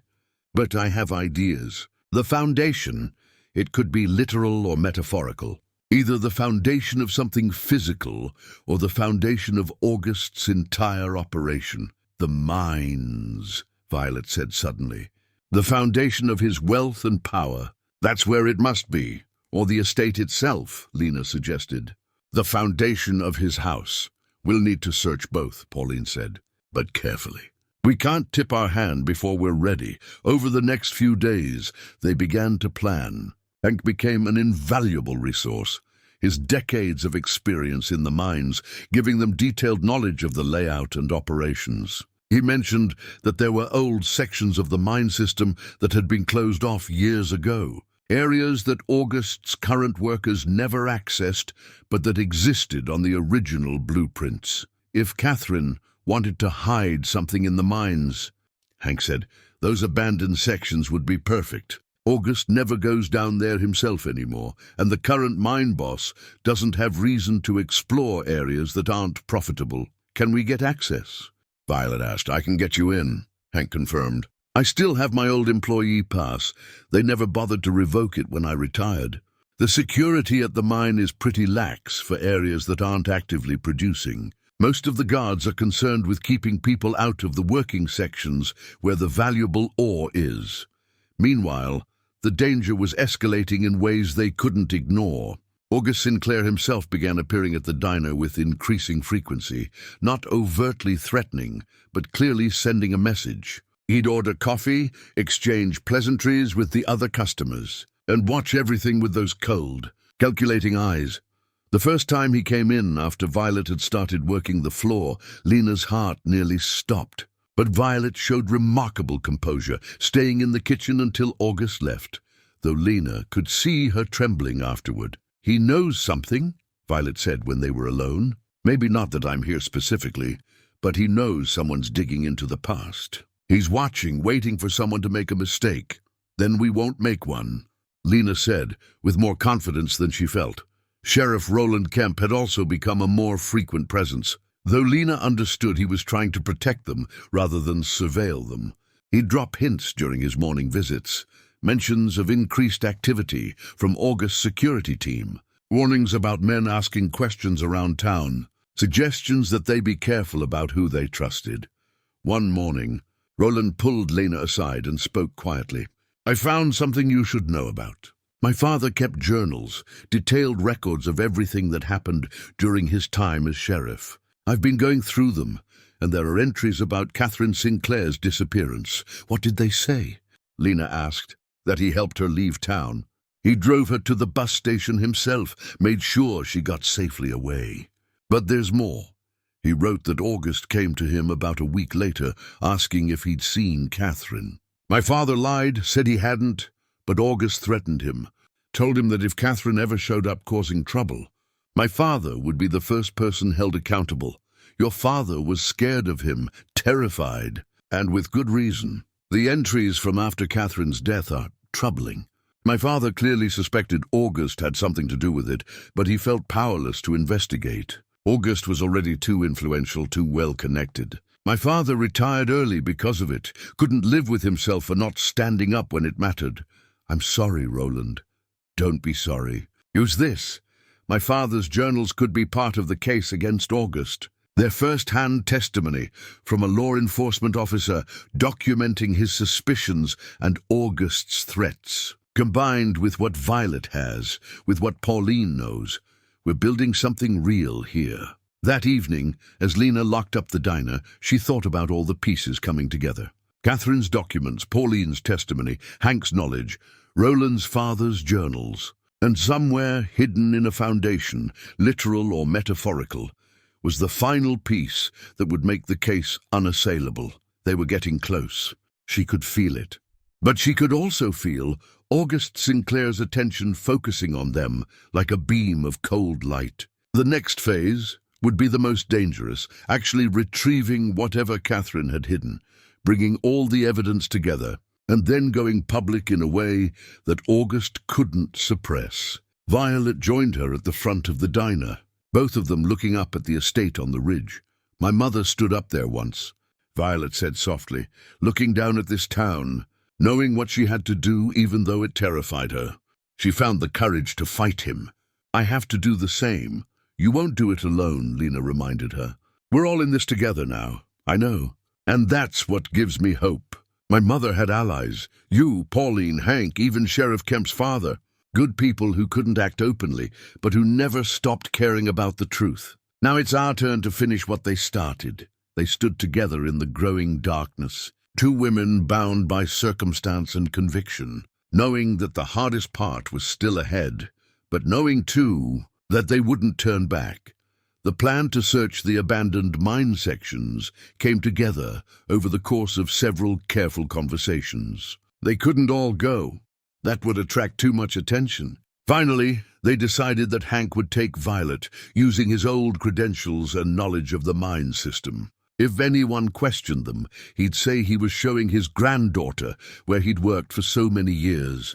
A sentimental journey of sorts. The night before the planned expedition, Lena barely slept. She kept imagining all the things that could go wrong. Cave-ins, discovery, confrontation with August's men. But when morning came, and she saw the determination in Violet's eyes, she knew there was no talking her out of it. "Be careful," Lena urged, gripping Violet's hands.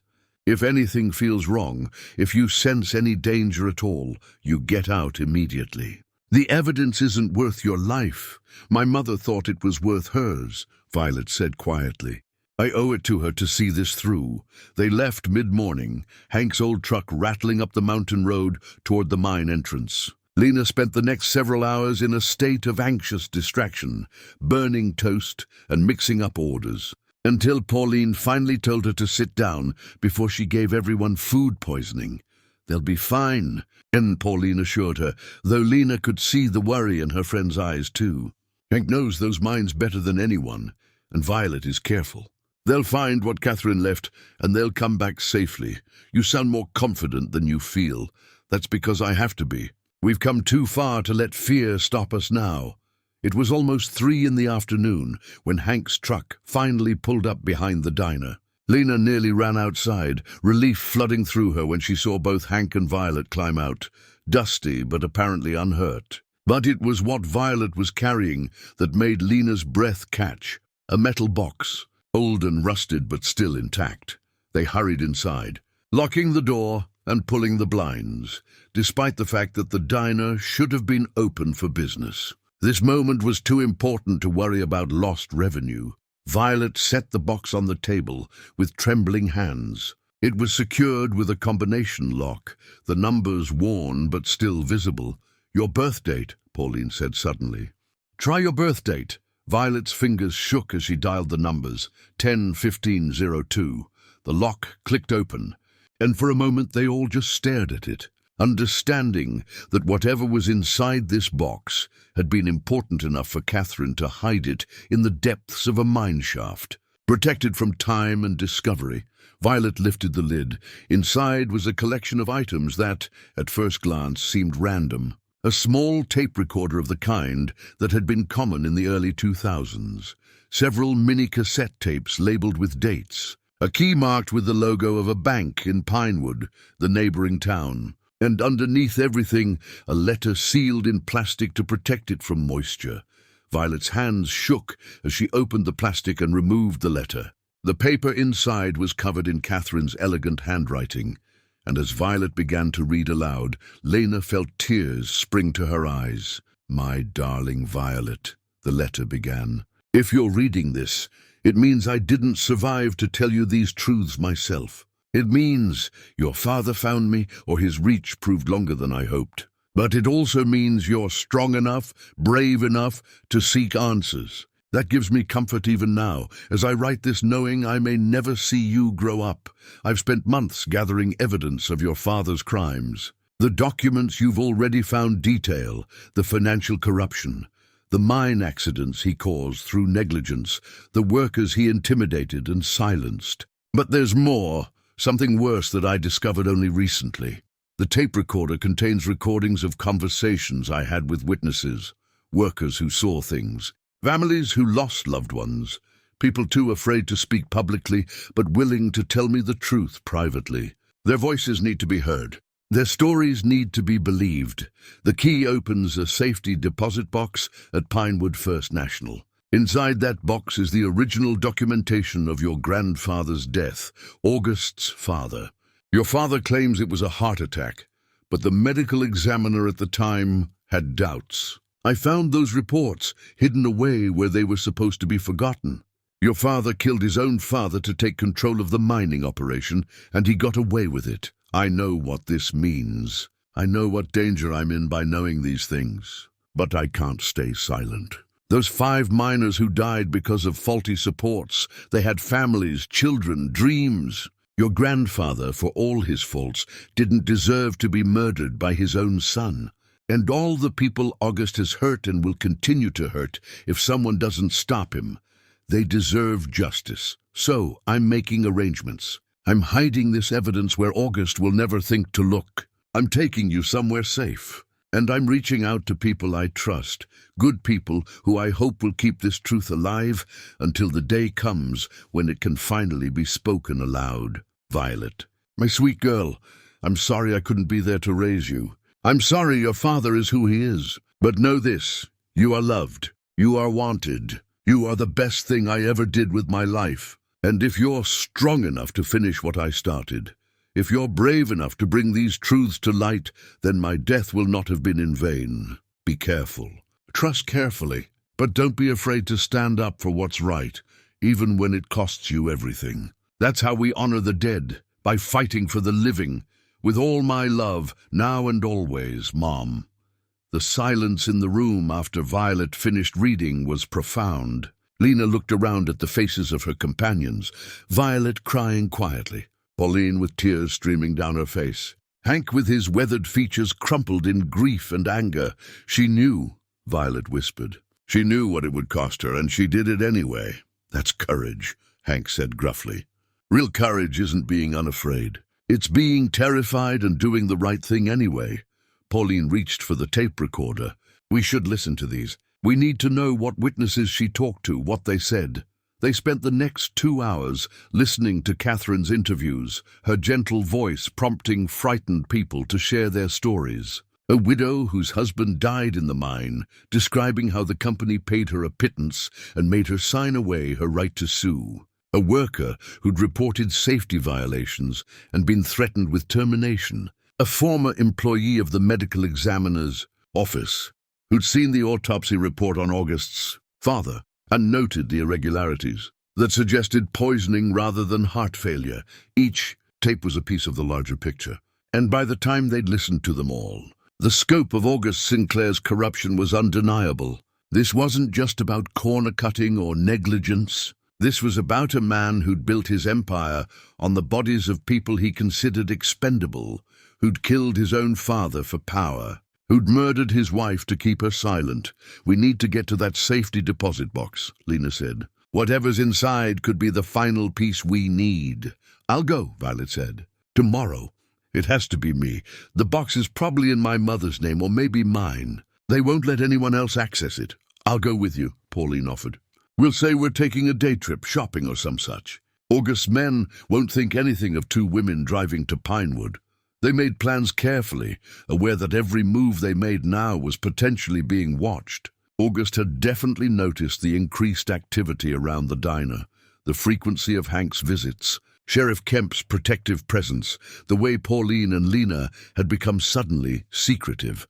That evening, after everyone had left and the diner was locked up tight, Lena sat with Violet in the upstairs room. The metal box sat between them, its contents spread out on the small table. Are you scared? Lena asked. Terrified, Violet admitted, but also relieved. For so long, I thought maybe I was wrong. Maybe my mother really had been unstable. Maybe I was chasing shadows and seeing conspiracies that didn't exist. But this, she gestured to the evidence, this proves she was right. She was brave and right, and she died for it. And now you're finishing what she started. We're finishing it, Violet corrected. You, Pauline, Hank, Sheriff Kemp, you're all part of this now. My mother couldn't do it alone, and neither can I.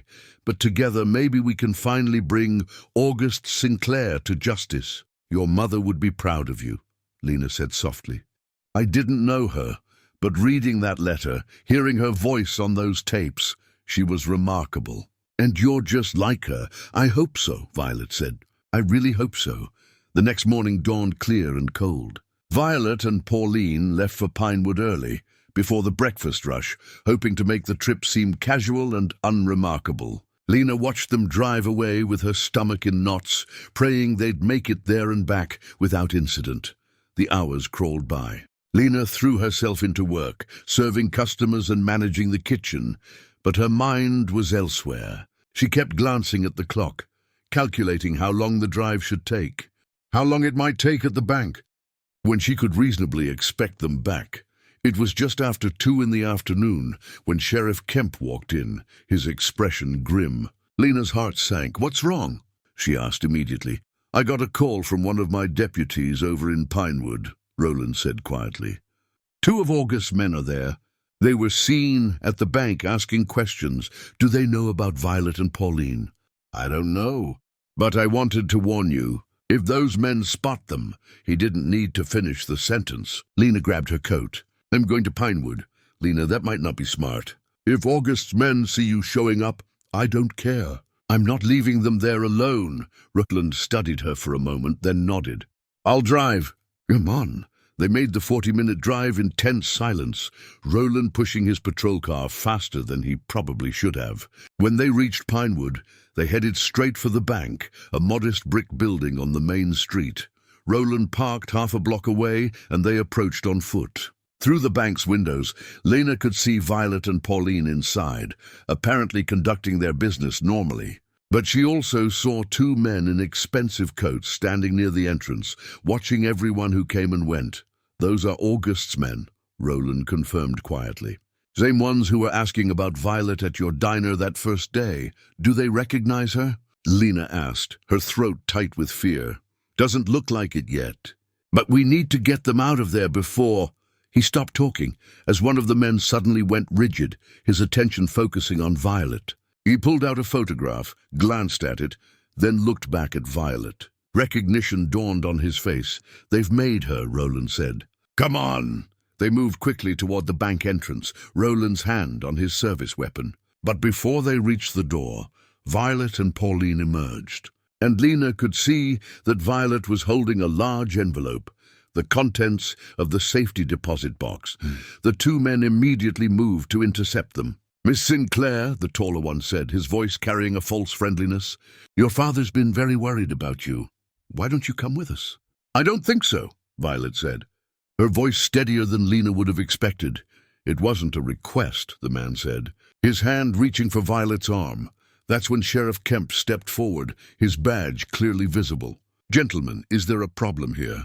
The men hesitated, clearly not expecting law enforcement involvement. Sheriff, this is a family matter. Judge Sinclair's daughter has been missing, and we're here to escort her home safely. Does the young lady want to go with you? Roland asked, his tone making it clear he already knew the answer. What she wants, the shorter man began, is all that matters, Roland interrupted. Miss, do you want to go with these men? No, Violet said clearly. I don't. Then I suggest you gentlemen step back and let her go about her business. For a moment, Lena thought they might try something anyway. But there were too many witnesses on the street, too much exposure. The men stepped back, though their expressions promised this wasn't over. Judge Sinclair will hear about this, Sheriff, the taller one said. Interfering with a family matter? I'm not interfering with anything, except what looks like two men attempting to harass a young woman who's made her wishes clear. Now, unless you want me to cite you for disturbing the peace, I suggest you move along. The men left, but not before the taller one gave Violet a look that was pure threat. Your father just wants to talk to you, Miss Sinclair. Sooner or later that conversation's going to happen. After they were gone, Lena rushed to Violet and Pauline, relief and fear mixing in equal measure. Are you both all right? We're fine, Pauline said, though her hands were shaking. We got what we came for. Violet held up the envelope. Everything my mother promised was here. Medical records, witness statements, financial documents tracing the money August used to pay off the medical examiner who falsified his father's death certificate. It's all here. We need to go, Roland said urgently. Those men will report back to August within the hour. Once he knows you've accessed that safety deposit box, he'll know what you have. The game changes now. They hurried back to Roland's patrol car and made the drive back to Black River Ridge in record time. The whole way, Lena's mind raced. August would know now that Violet had the evidence. He'd know that everything he'd built his life on was about to collapse. And a man like August Sinclair, when cornered, would be at his most dangerous. When they arrived back at the diner, Hank was waiting, his expression anxious. Thank God you're all right. Word's already spreading. August's called an emergency town council meeting tonight. He's up to something. We need to move quickly, Roland said. We need to get this evidence to someone with the authority to act on it. Someone outside of August's sphere of influence. I know someone, Hank said. Federal investigator I worked with years ago when there was an inquiry into the mine operations. He's retired now, but he'd know who to contact, how to get this in front of the right people. Do it, Lena said. Tonight, we can't wait any longer. As evening fell and they gathered in the closed diner, spreading out all the evidence they'd collected, Catherine's documents, the recordings, the safety deposit box contents, Roland's father's journals, Lena felt the weight of the moment. They'd reached the point of no return. After tonight, there would be no hiding, no pretending, no going back to normal. August Sinclair would know they were coming for him, and he would fight back with everything he had. But they had something he didn't, the truth, spoken in the voices of the dead and the living, documented and undeniable. And they had each other, bound together by conscience and courage. It would have to be enough. The atmosphere in the diner that night felt charged with electricity, like the air before a thunderstorm. They'd laid out every piece of evidence on the tables, organizing it methodically. Documents in one section, recordings in another, witness statements and medical records in a third. It was a map of corruption spanning more than 2 decades. And at its center was August Sinclair. Hank had made contact with his old colleague, the retired federal investigator, who'd agreed to drive up first thing in the morning to review what they had. He says if it's as substantial as I described, he'll fast-track it to the current investigators, Hank reported. They've been looking for a way to crack down on mining corruption in this region for years. This could be exactly what they need.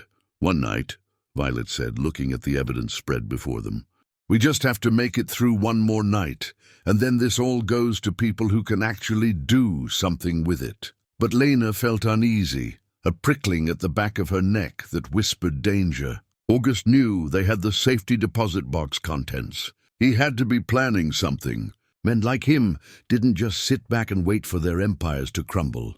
We should take shifts tonight, Sheriff Kemp suggested. Keep watch. I'll station a deputy outside, but I'd feel better if someone was inside too, watching the evidence. They agreed, working out a rotation. Lena would take the first shift, then Hank, then Pauline. Violet wanted to stay all night, but they convinced her to get some rest. Tomorrow would be demanding, requiring her to tell her story multiple times to federal investigators. As the others prepared to leave for the evening, Pauline lingered, her expression troubled. Lena, there's something I need to tell you. Something I should have mentioned before, but I was afraid. What is it? Pauline glanced toward where Violet was organizing documents, making sure she was out of earshot. The letter I sent to Violet 6 months ago, telling her where to find Catherine's evidence. I wasn't the only one who knew about it. Lena's stomach dropped. What do you mean? When Catherine first gave me the evidence, she said if anything happened to her, I should hold on to it until Violet was old enough to handle the truth. But she also said there was one other person who knew where she'd hidden the most damaging evidence, the mine evidence, the recordings. Someone she trusted almost as much as she trusted me. Who? Sheriff Kemp's father. He was the one who helped her hide that metal box in the abandoned mine section. He knew exactly where it was. Roland's father died 5 years ago, Lena said slowly. Why didn't he ever... Because August threatened him, Pauline said. Told him if he ever breathed a word about Catherine or what she'd discovered, his family would pay the price. Roland's father lived his last years terrified that August would hurt his son. But before he died, he told Roland everything. He confessed it all, left him those journals, and made Roland promise that if the opportunity ever came to bring August down, Roland would take it. Lena felt the pieces shifting, forming a new and troubling picture. Roland's known about this from the beginning. From the moment Violet walked into my diner, he's known who she was and what she was looking for. He's been protecting her, Pauline said.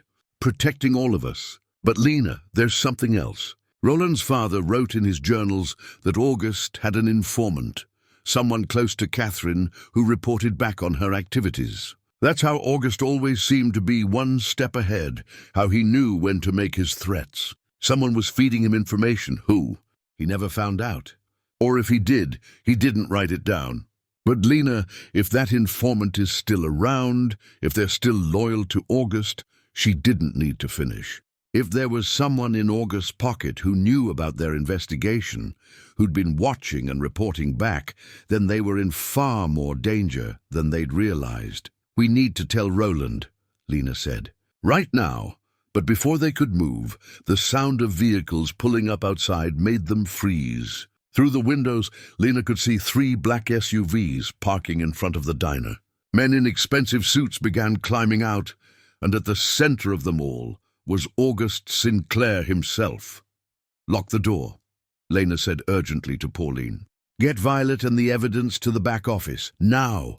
Pauline moved quickly, gathering Violet and ushering her toward the office while trying to scoop up as much evidence as they could carry. But there wasn't time to get it all. August was already at the door, trying the handle, finding it locked. "Lena," his voice came through the door, calm and measured. "I know you're in there. We need to talk."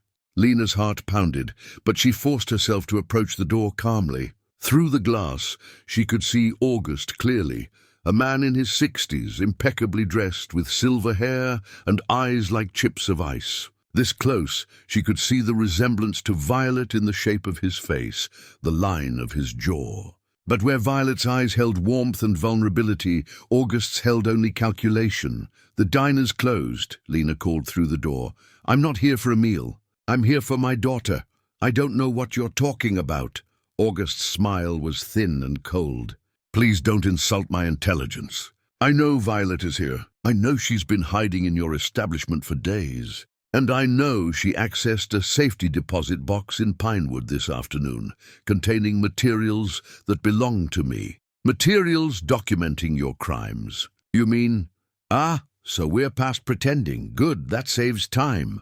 August glanced at the men surrounding him. "Lena Hughes, I'm going to give you one opportunity to do the smart thing. Open this door, turn over everything Violet took from that safety deposit box, and send my daughter out. Do that, and we can all walk away from this situation without further complications. And if I don't, then things become very complicated indeed. I have friends in the state government, Lena. I have judges who owe me favors. I can make your life extremely difficult. I can have this diner condemned for health violations. I can have you investigated for tax fraud. I can make you wish you'd never heard the name Sinclair. You already did that when you murdered your wife," Lena said, her voice carrying more strength than she felt. "When you killed your own father, when you let 5 miners die because you were too cheap to buy proper supports. You've been making people wish they'd never heard your name for decades." August's expression darkened. "You have no idea what you're dealing with. You're a diner owner who thinks she's stumbled into some grand moral crusade. But you're out of your depth. Those miners, they knew the risks when they went underground. My father, he was a cruel old man who was running the company into the ground. And Catherine, she betrayed me. She was going to destroy everything I'd built, so you killed her. I protected what was mine," August said coldly, "just as I'm protecting it now. Last chance, Lena. Open the door." Before Lena could respond, another vehicle pulled up, Sheriff Kemp's patrol car. Roland climbed out quickly, his hand on his weapon as he approached August and his men. "Judge Sinclair," Roland said, his voice carrying authority despite the fact that August technically outranked him. "I'm going to have to ask you and your men to disperse. You're trespassing on private property, and Miss Hughes has made it clear you're not welcome. Sheriff, this is a family matter. Your daughter is an adult who has made it clear she doesn't wish to see you. That's her right. Now I'm asking you nicely to leave. Don't make me ask less nicely." August studied Roland for a long moment, and Lena saw something pass between them, years of tension, of August's dominance, and Roland's suppressed resentment finally bubbling to the surface. "Your father knew his place," August said quietly. "He understood the natural order of things in this town. I'd hoped you'd inherited his wisdom. My father lived with regret until the day he died," Roland replied, his voice steady. "Regret that he didn't stand up to you when it mattered. I'm not making the same mistake." "Then you're a fool." August turned back to the diner door.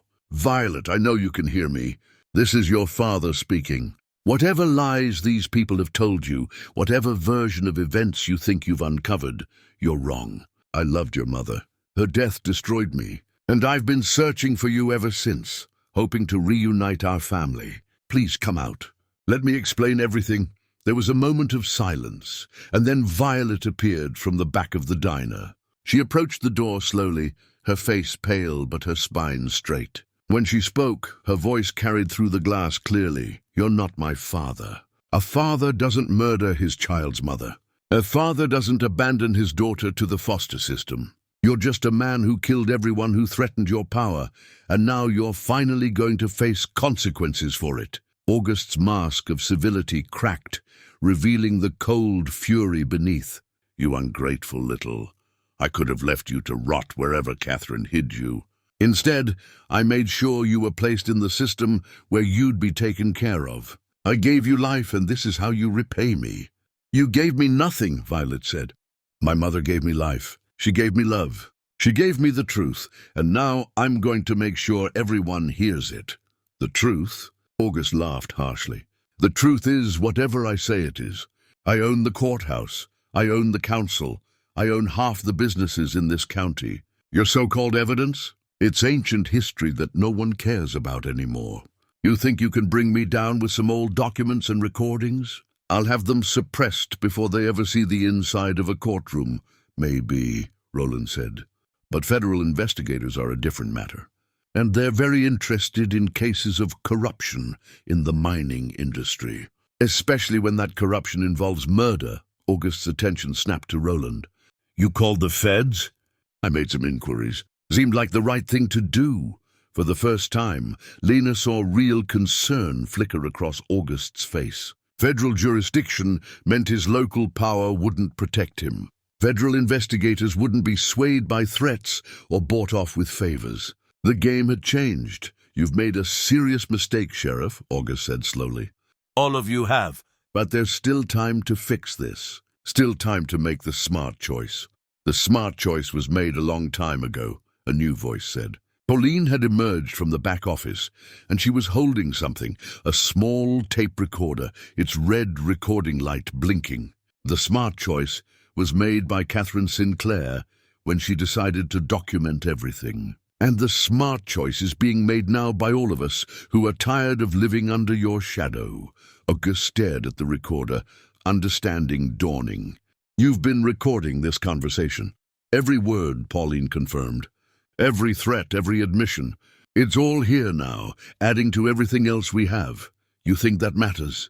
But August's voice lacked its earlier certainty.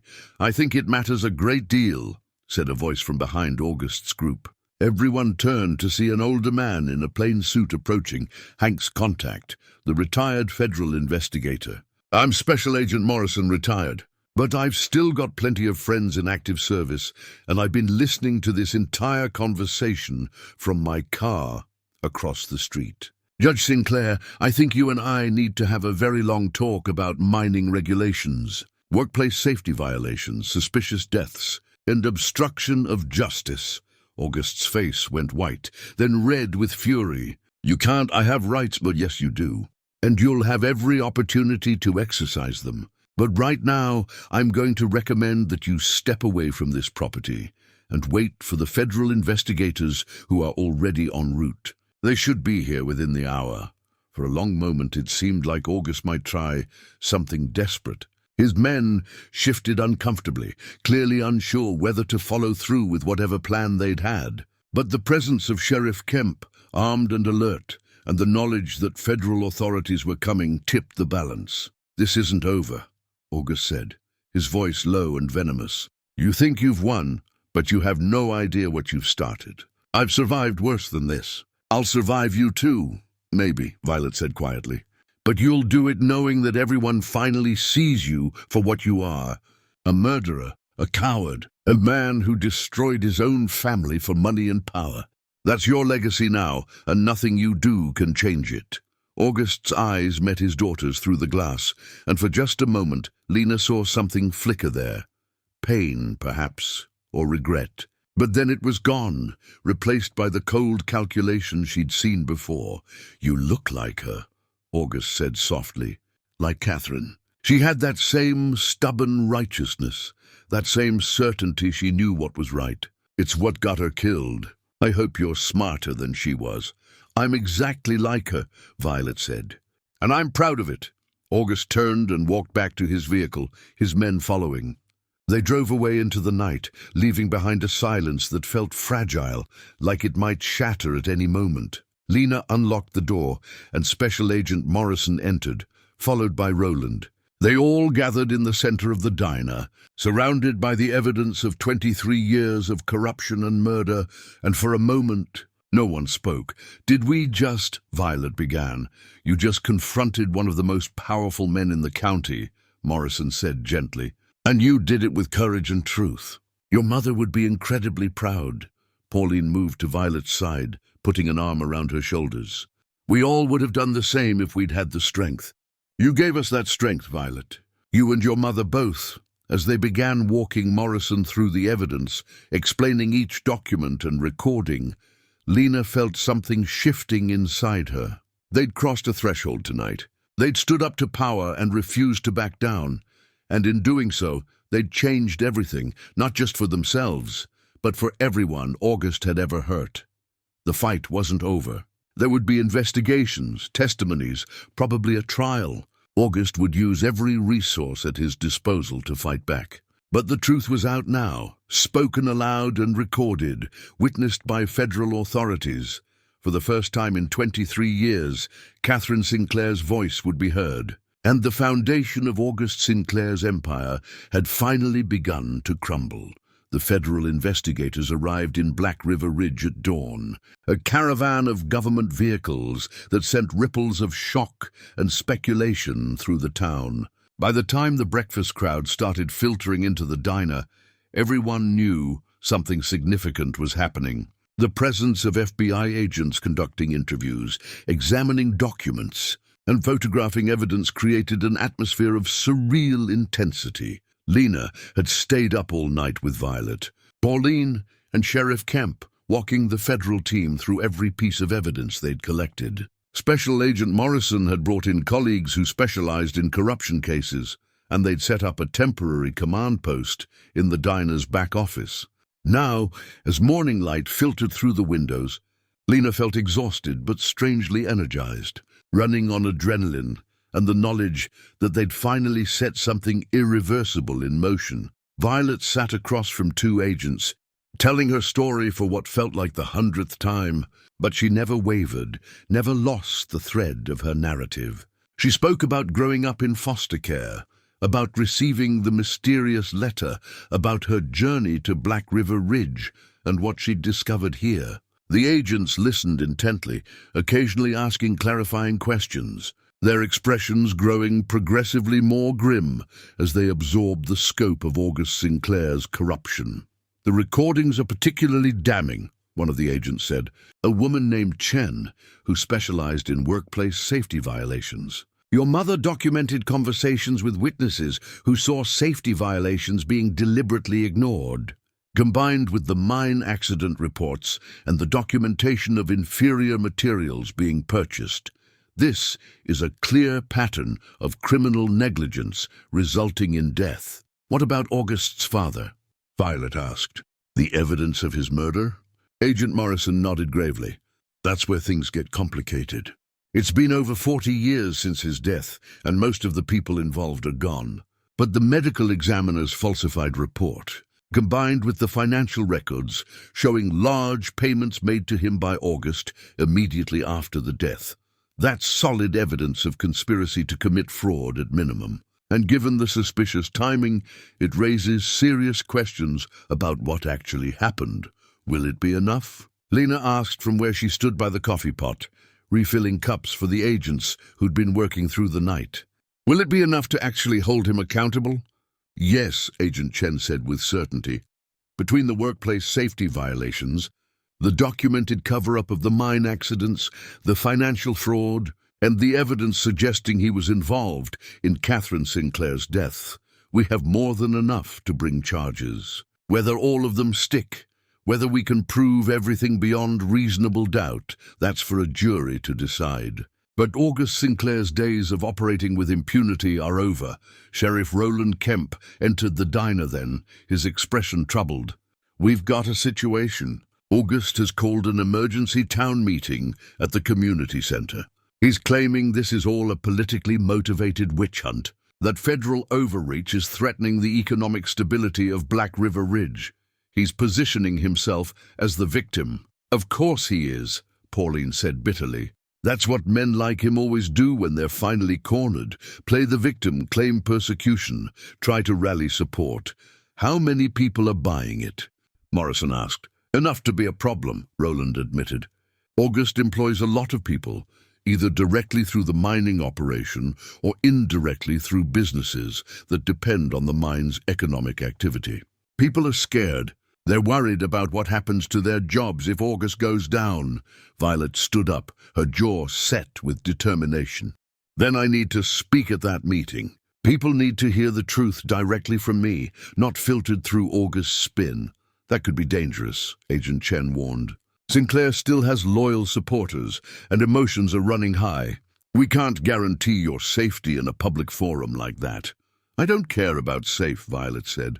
My mother didn't care about safe when she stood up to him. If people are going to make choices about who to believe and what to support, they deserve to hear all sides of the story. She's right, Lena said.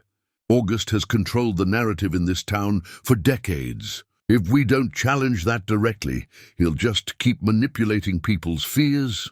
Morrison considered this, then nodded slowly. All right. But we do it smart. We'll have agents present, both in plain clothes and in official capacity. And you don't go alone.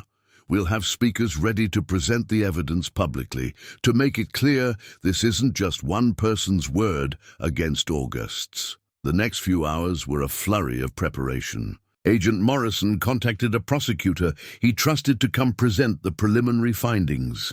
Hank agreed to speak about his experiences working under the Sinclair family and what he'd witnessed. Pauline prepared to tell her part of Catherine's story, and Violet worked with Lena to craft a statement that would be both powerful and personal, not just a recitation of facts, but an emotional truth that people could connect with.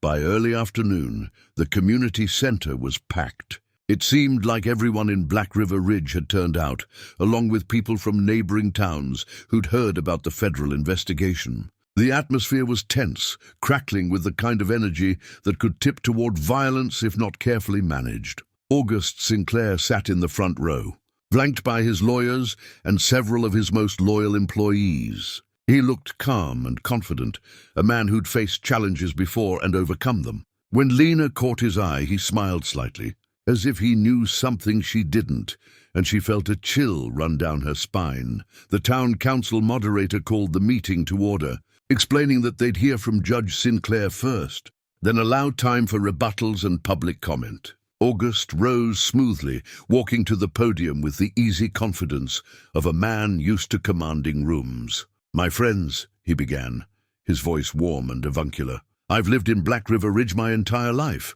My father built the mining operation that sustains this community. I've served as your judge, your neighbor, your employer for decades. I've tried to be a good steward of the trust you've placed in me." He paused, letting his words sink in, making eye contact with people throughout the room. Lena had to admit he was a skilled speaker, charismatic even. Now I find myself facing accusations based on documents that are decades old, taken out of context, and presented by people who have no understanding of the realities of running a mining operation in a mountain economy. Yes, there have been accidents over the years. Mining is dangerous work, and anyone who goes underground knows the risks. Yes, we've had to make difficult decisions about resources and costs. That's the reality of keeping a business viable and people employed. And yes, I lost my beloved wife under tragic circumstances that I've never fully recovered from. His voice caught slightly on the last words, and Lena saw several people in the audience shift sympathetically. But now, federal agents have descended on our town like we're some kind of criminal enterprise. They're threatening to shut down the mine, to prosecute me for doing my job, to destroy the economic foundation of this entire community. And why? Because a young woman shows up claiming to be my long-lost daughter, spinning wild conspiracy theories based on her interpretation of old paperwork. He turned then, looking directly at Violet. "I don't know if you really are my daughter. Maybe you are. Maybe Catherine did hide you away before she died, and you've been out there all this time. If that's true, then I'm overjoyed to have found you, and I want nothing more than to welcome you home. But I can't let false accusations and political grandstanding destroy everything I've built, everything this community depends on. That's not what your mother would have wanted if she were here." It was a masterful performance, Lena had to admit. August had positioned himself as the reasonable one, the victim of overzealous federal investigators and a confused young woman who'd been manipulated by his enemies. She could see people in the audience nodding, buying his version of events. Then Violet stood up. She didn't wait to be called. She simply rose from her seat and walked to the front of the room, her mother's leather satchel in her hands. Agent Morrison made a move to stop her. This wasn't how they'd planned it, but something in Violet's expression made him pause. "You want to know if I'm really your daughter?" Violet said, her voice ringing clear through the community center. "Let me show you." She opened the satchel and pulled out the photograph, Catherine holding an infant, standing in front of the Sinclair estate. She held it up for everyone to see. "This is my mother, Catherine Sinclair. And this is me when I was a baby." On the back, in her handwriting, she called me my little Violet, my heart. You all remember her, don't you? Some of you must remember the kind woman who brought food to the mining camps, who made sure your children had warm clothes in winter, who cared about people more than profit. Murmurs rippled through the crowd. Older residents were nodding. Yes, they remembered Catherine. My mother discovered that miners were dying because of deliberate safety violations. She documented it all, dates, names, conversations with witnesses. And when she tried to bring it to light, when she tried to hold my father accountable, he had her killed. That's a lie. August shouted, rising from his seat. "Your mother was mentally unstable. She ran away. She ran away because you threatened her," Violet shouted back. "Because you told her that if she didn't drop her investigation, she'd regret it. Well, she didn't drop it. She hid the evidence and tried to protect me, and you tracked her down and murdered her for it." The room erupted in noise, shouting, gasping, people arguing with their neighbors. The moderator called for order, but it took several minutes for the crowd to settle down enough for Violet to continue. "I have her recordings," Violet said, her voice trembling but determined. "I have her voice on tape, interviewing the widows of miners who died, workers who saw the safety violations, people who were too scared to speak up then, but who told her the truth. I have documents proving that August Sinclair purchased inferior materials to save money, knowing it put workers at risk. I have evidence that he falsified his own father's death certificate to cover up murder." She turned to face August directly. "You asked if I'm really your daughter. I am. And that's the greatest tragedy of my life, that the man who gave me life also took my mother's life, destroyed countless other lives, and felt no remorse for any of it. You're not a victim of federal overreach. You're a criminal who's finally being held accountable." Agent Morrison stood then, moving to join Violet at the front. "Everything Miss Sinclair has said is supported by documented evidence that has been reviewed by federal investigators. We have testimony, financial records, safety reports, and witness statements that paint a clear picture of decades of criminal activity. Judge Sinclair will have his day in court, where he'll have every opportunity to defend himself. But the evidence is substantial, and the federal government is proceeding with multiple charges." "What about the mine?" someone shouted from the back. "What happens to our jobs?" "The mine will continue operating under federal supervision while the investigation proceeds," Agent Chen said, standing as well. "We're not here to punish workers or destroy the local economy. We're here to ensure that mining operations meet federal safety standards and that workers aren't put at risk by cost-cutting measures. If the mine can operate safely and legally, it will continue. If not, we'll work with the community to find alternative economic solutions." Pauline stood next, her voice carrying across the room. "Catherine Sinclair was my best friend. I watched her struggle with the decision to stand up to August, knowing it might cost her everything. And it did cost her everything. It cost her life. But she did it because she believed truth mattered more than fear. She believed that the miners who died deserved justice, that their families deserved to know their deaths weren't just bad luck, but the result of deliberate negligence. I've kept her secret for 23 years, and I'm done keeping it. The truth is out now, and we all have to decide what kind of town we want to be, one that protects the powerful no matter what they've done, or one that stands up for what's right even when it's hard. One by one, people began to stand and speak. A widow whose husband had died in the mine accident 23 years ago, confirming what Catherine had documented. A retired mine supervisor who'd been forced to implement the cost-cutting measures August demanded, against his better judgment. A former town council member who'd tried to question August's practices and been systematically pushed out of office. The tide was turning. Lena could feel it. August could feel it too. She saw the realization dawning on his face that his power was slipping away, that the web of control he'd built over decades was finally unraveling. When Hank stood, the room fell completely silent. Everyone respected Hank.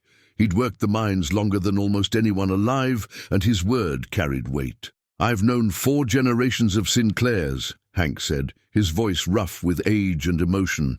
"August's great-grandfather founded the mine with honest labor and fair dealing. His grandfather expanded it with smart business sense. His father was a hard man, but he kept his workers alive. Then August took over, and everything changed. He turned a respectable business into something corrupt. He valued profit over people, power over decency. And when anyone questioned him, workers, his own wife, anyone, he silenced them.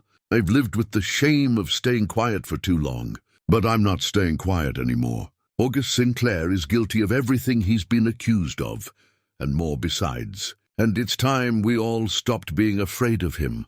The room erupted again, but this time the tenor was different. This wasn't confusion or defensive anger. This was the sound of people who'd been holding their breath for years, finally exhaling, finally allowing themselves to speak truths they'd kept buried. August stood, his face flushed with fury. "You're all making a mistake. Without me, without the mine operating at capacity, this town dies. You'll all be broke and jobless within a year. Is that what you want? To sacrifice everything because of some old accusations and the ravings of a disturbed young woman? I'd rather be broke than complicit in murder." Someone shouted from the crowd. "I'd rather have no job than work for a killer," another voice added. August looked around the room, seeing his power crumbling in real time. Then his eyes landed on Violet, and the expression on his face was pure venom. "You," he said, pointing at her. "You've destroyed everything. I hope you're satisfied." "I'm not satisfied," Violet said quietly. "I'll never be satisfied because my mother is still dead and I grew up without her. But I'm satisfied that the truth is finally being told. That's all she wanted, for people to know what really happened, for justice to be served. You took her life, but you didn't take her voice. It's still here, speaking through me, through these documents, through everyone brave enough to finally tell the truth." August started to respond, but his lawyers pulled him back, whispering urgently. He shook them off angrily, but seemed to realize he'd lost this particular battle. "This isn't over," he said, his voice low and dangerous. "I still have resources, connections, power you can't even imagine. You think the federal government cares about justice? They care about headlines and politics. This will all blow over, and when it does, everyone who stood against me tonight will remember why I've been in charge for so long." "Get him out of here," Sheriff Kemp said, his hand on his weapon. "Judge Sinclair, you're under arrest for obstruction of justice, conspiracy to commit fraud, and we'll be adding charges as the investigation continues." "You have the right to remain silent." "I know my rights," August snarled. But he allowed himself to be led out, flanked by federal agents and local deputies, while the entire community watched as the room slowly emptied, people stopping to talk to Violet to thank her for her courage. To apologize for not speaking up sooner, Lena felt a profound sense of exhaustion mixed with relief. They'd done it. They'd actually stood up to August Sinclair and won, at least this first battle, but she also knew August had been right about one thing. It wasn't over. There would be a trial, months or even years of legal proceedings. August would fight back with every resource at his disposal. The mine's future was uncertain, and with it, the economic stability of the entire region. They'd torn down a corrupt system. Now came the harder work of building something better in its place. The weeks following August Sinclair's arrest passed in a blur of activity.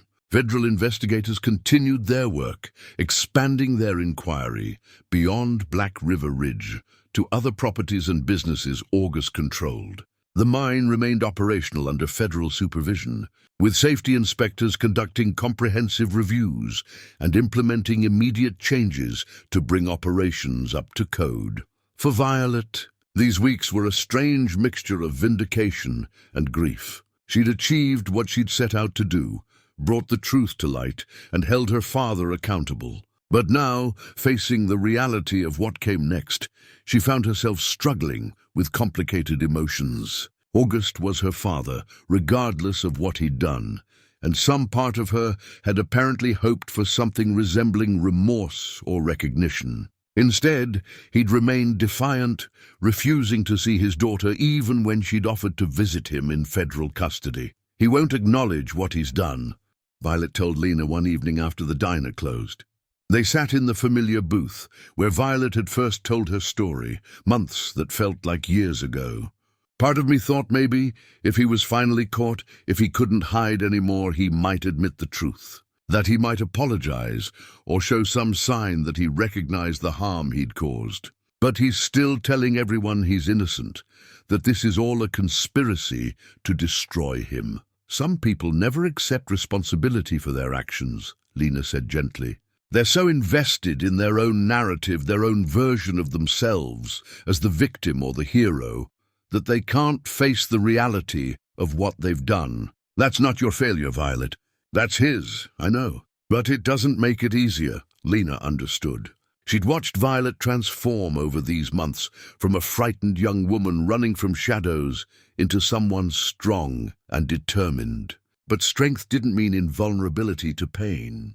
If anything, being strong enough to face the truth meant being strong enough to feel the full weight of that truth. The trial date had been set for late fall, still months away. Prosecutors were building their case methodically, following every thread of evidence, interviewing every witness they could locate. The charges kept expanding: conspiracy, fraud, criminal negligence resulting in death, obstruction of justice, and most seriously, suspicion of involvement in Catherine Sinclair's death. Though that charge was complicated by jurisdictional issues, since Catherine had died in Wyoming. Meanwhile, Black River Ridge was adapting to its new reality. Initial fears about economic collapse had proven somewhat exaggerated. The mine continued running, and with proper safety measures in place, some workers actually felt better about their jobs. Federal grants were being explored to diversify the local economy, reducing the town's dependence on a single industry. But tensions remained. August still had loyal supporters who believed he was being persecuted, who saw the federal intervention as government overreach rather than justice. There had been uncomfortable moments: graffiti on the diner's windows, cold shoulders from certain customers, whispered conversations that stopped when Lena or Violet entered a room.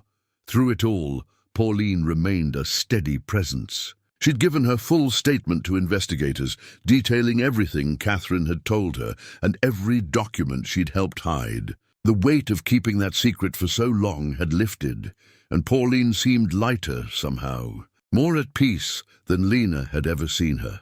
It was Pauline who brought the news one morning that would change everything again. "They found something," she said, rushing into the diner before it opened, waving a newspaper. The investigators were going through August's estate, checking records, and they found a hidden room in the basement. "There's a safe inside with more documents, personal papers, journals, things August apparently kept that he thought no one would ever find." Lena took the newspaper, reading quickly. The article detailed how federal agents, executing a search warrant on the Sinclair estate, had discovered a concealed space behind a false wall in the wine cellar. Inside were file cabinets full of documents dating back decades, personal records August had kept of all his dealings, both legitimate and criminal. Why would he keep all that? Violet asked, reading over Lena's shoulder. If he was covering up crimes, why document them? Insurance, Pauline said, or evidence against other people if he ever needed leverage. Men like August keep records of everything because information is power. He probably thought that Hidden Room was secure, that no one would ever find it. What's in the documents? Lena asked. According to this, there are journals going back 40 years. Personal reflections where August apparently wrote about his decisions, his business dealings. Pauline paused, her expression grave. And detailed entries about Catherine, about the investigation she was conducting, about the threats he made, about his planning after she left. Violet's face went pale. He wrote about killing my mother? He wrote about solving the Catherine problem, according to the prosecutor quoted here. The exact language is apparently careful. He was smart enough not to write, I plan to murder my wife, but the implications are clear. Combined with everything else, with the timing of Catherine's death, and the payments August made to various people around that time. Prosecutors believe they now have enough evidence to charge him directly with her murder. The room fell silent as they absorbed this. It was one thing to suspect, to have circumstantial evidence and logical deductions. It was another thing entirely to have August's own words, written in his own hand, effectively confessing to the crime. They're moving up the trial, Pauline continued. With this new evidence, prosecutors want to move quickly before August's lawyers can find ways to suppress it. The trial could start as early as next month. Next month. Violet sank into a chair, looking overwhelmed. I'll have to testify. I'll have to sit in a courtroom and face him while they present evidence of what he did to my mother. You don't have to do it alone, Lena assured her. We'll all be there. Pauline, Hank, Sheriff Kemp, me, everyone who supported you through this will be right there with you. And you'll be telling the truth, Pauline added. Your mother's truth, finally given a proper hearing. That matters, Violet. Catherine died trying to bring that truth forward. Now you're finishing what she started. Over the next few weeks, as preparations for the trial intensified, the diner became something like mission control for the prosecution team. Lawyers came and went, conducting final interviews, reviewing evidence, preparing their witnesses. Violet spent hours going over her testimony, making sure she could present Catherine's story clearly and compellingly. Lena watched her young friend prepare for battle, because that's what a trial was, really, a battle over truth and justice. And she marveled at Violet's resilience, her ability to carry such a heavy burden with grace and determination. The night before the trial was set to begin, they all gathered at the diner one last time. Violet, Lena, Pauline, Hank, and Sheriff Kemp. Agent Morrison stopped by as well, offering words of encouragement and final reminders about courtroom procedure. Tomorrow, August Sinclair will try to paint himself as the victim, Morrison said. His lawyers are skilled, and they'll attack every piece of evidence, every witness. They'll try to make you seem confused or vindictive, but you just have to tell the truth exactly as it happened. The evidence is overwhelming.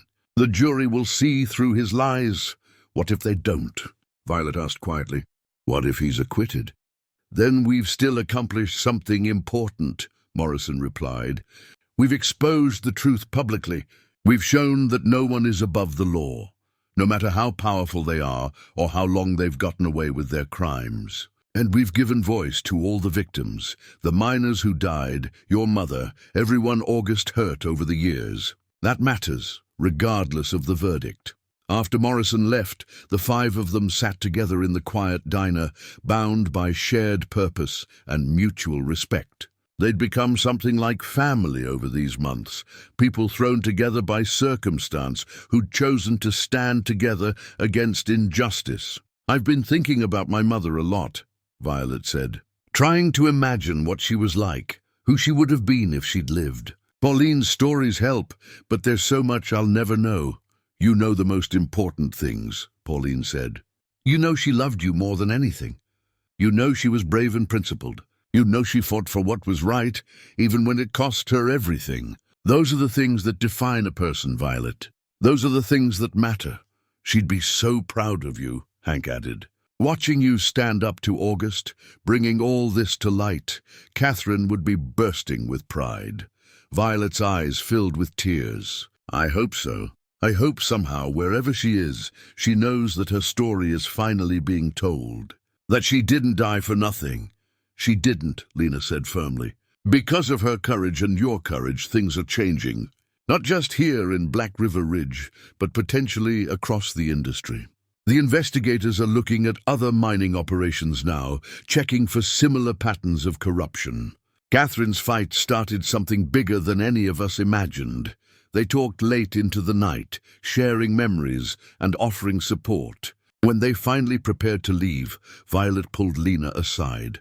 "Thank you," she said simply, "for that first morning when you offered me breakfast without asking questions, for giving me a safe place when I had nowhere to go, for believing me and standing with me. I couldn't have done any of this without you." Lena hugged her tightly. "You could have. You had your mother's strength in you all along, but I'm glad you didn't have to do it alone. And I'm honored that you let me be part of your journey."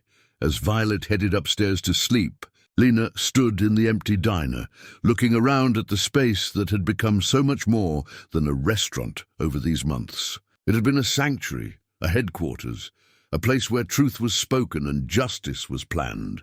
Her parents would have approved, she thought. They'd built this place to serve the community, to be a gathering point for people who needed connection and support. In helping Violet, in standing up to August Sinclair, Lena had honored that legacy in ways she'd never imagined. Tomorrow would bring new challenges. The trial would be difficult, emotionally draining, potentially dangerous if August's most loyal supporters decided to cause problems. But they were ready. They'd prepared as well as they could, and now it was time to let the legal system do its work. Lena locked up and walked home through the quiet mountain night, aware that this might be the last peaceful evening for quite some time. Whatever tomorrow brought, whatever the trial revealed, whatever verdict ultimately emerged, she knew she'd made the right choices. She'd stood up when it mattered. She'd helped give voice to the voiceless. That was worth any cost, any risk, any sacrifice. The courthouse in Pinewood was packed on the first day of the trial. Black River Ridge didn't have facilities for a case of this magnitude, so proceedings had been moved to the county seat, where a federal courtroom could accommodate the spectators, press, and security required for such a high-profile case. Lena sat in the gallery behind Violet, who was positioned with the prosecution team. August Sinclair sat across the aisle with his battery of expensive lawyers, looking every inch the distinguished judge he'd once been.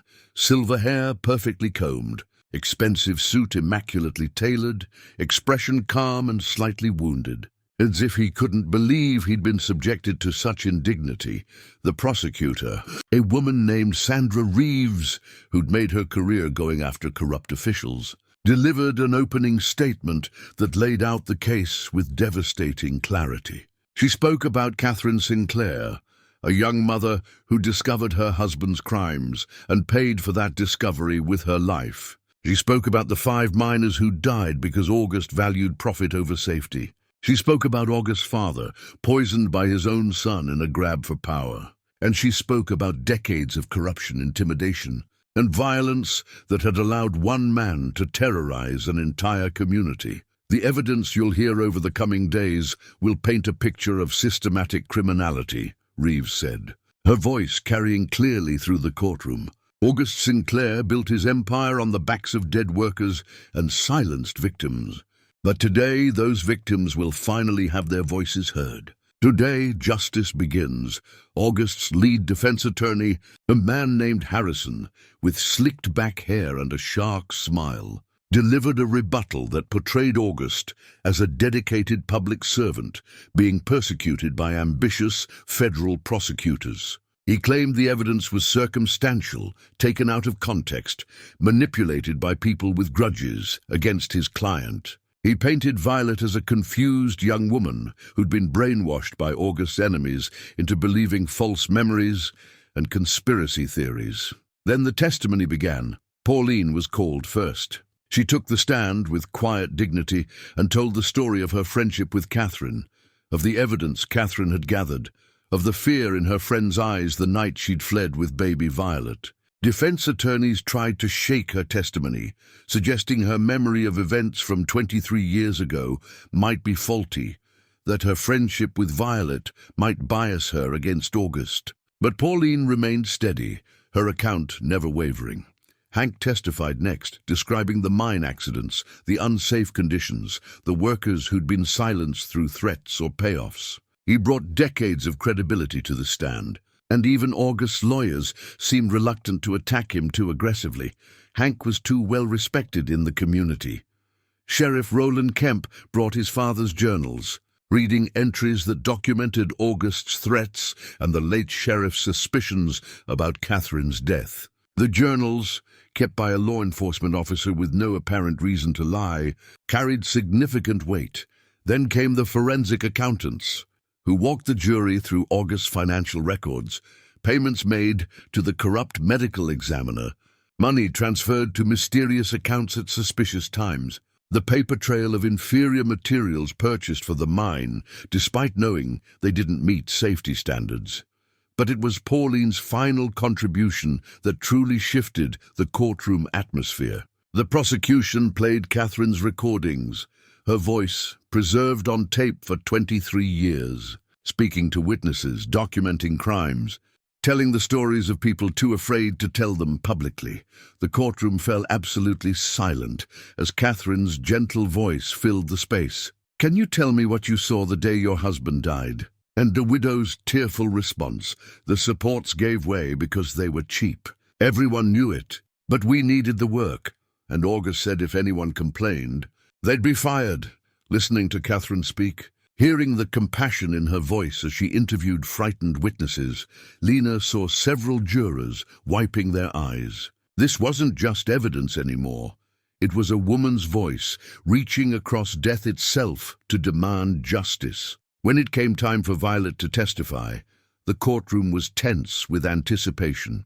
She took the stand wearing a simple dress, her mother's wedding ring on a chain around her neck.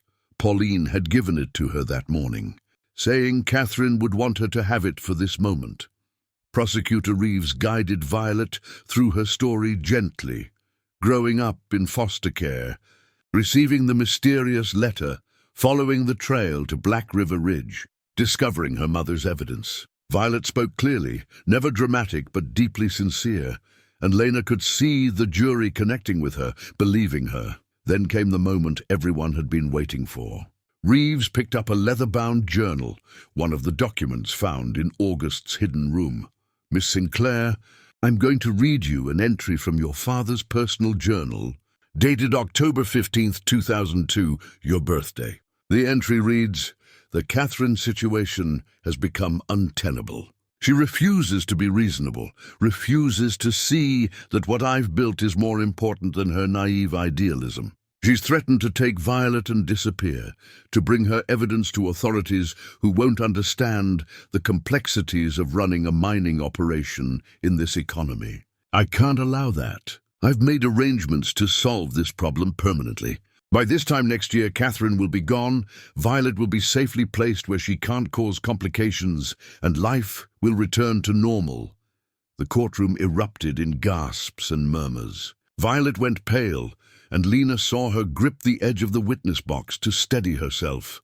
"Miss Sinclair," Reeves said gently, "your mother disappeared with you 3 days after this journal entry was written. 2 months later, she was found dead in Wyoming, killed in what was reported as a robbery. And you were placed in foster care under circumstances that remain murky. In light of this journal entry, what do you believe happened?" "I believe my father had my mother killed," Violet said, her voice steady despite the tears streaming down her face. "I believe he tracked her down, murdered her, and made sure I was hidden away where I couldn't grow up to ask questions about what really happened. He wrote about solving her permanently." Those were his words. He planned it, executed it, and lived with no remorse for 23 years. Defense attorney Harrison objected strenuously, arguing that the journal entry didn't explicitly admit to murder, that solving the problem could mean many things. But the damage was done. Combined with everything else, the timing, the financial records, Catherine's recordings, the hidden evidence, August's own words painted a damning picture. When Violet was finally dismissed, she walked back to her seat on trembling legs. Lena reached forward and squeezed her hand, offering what comfort she could.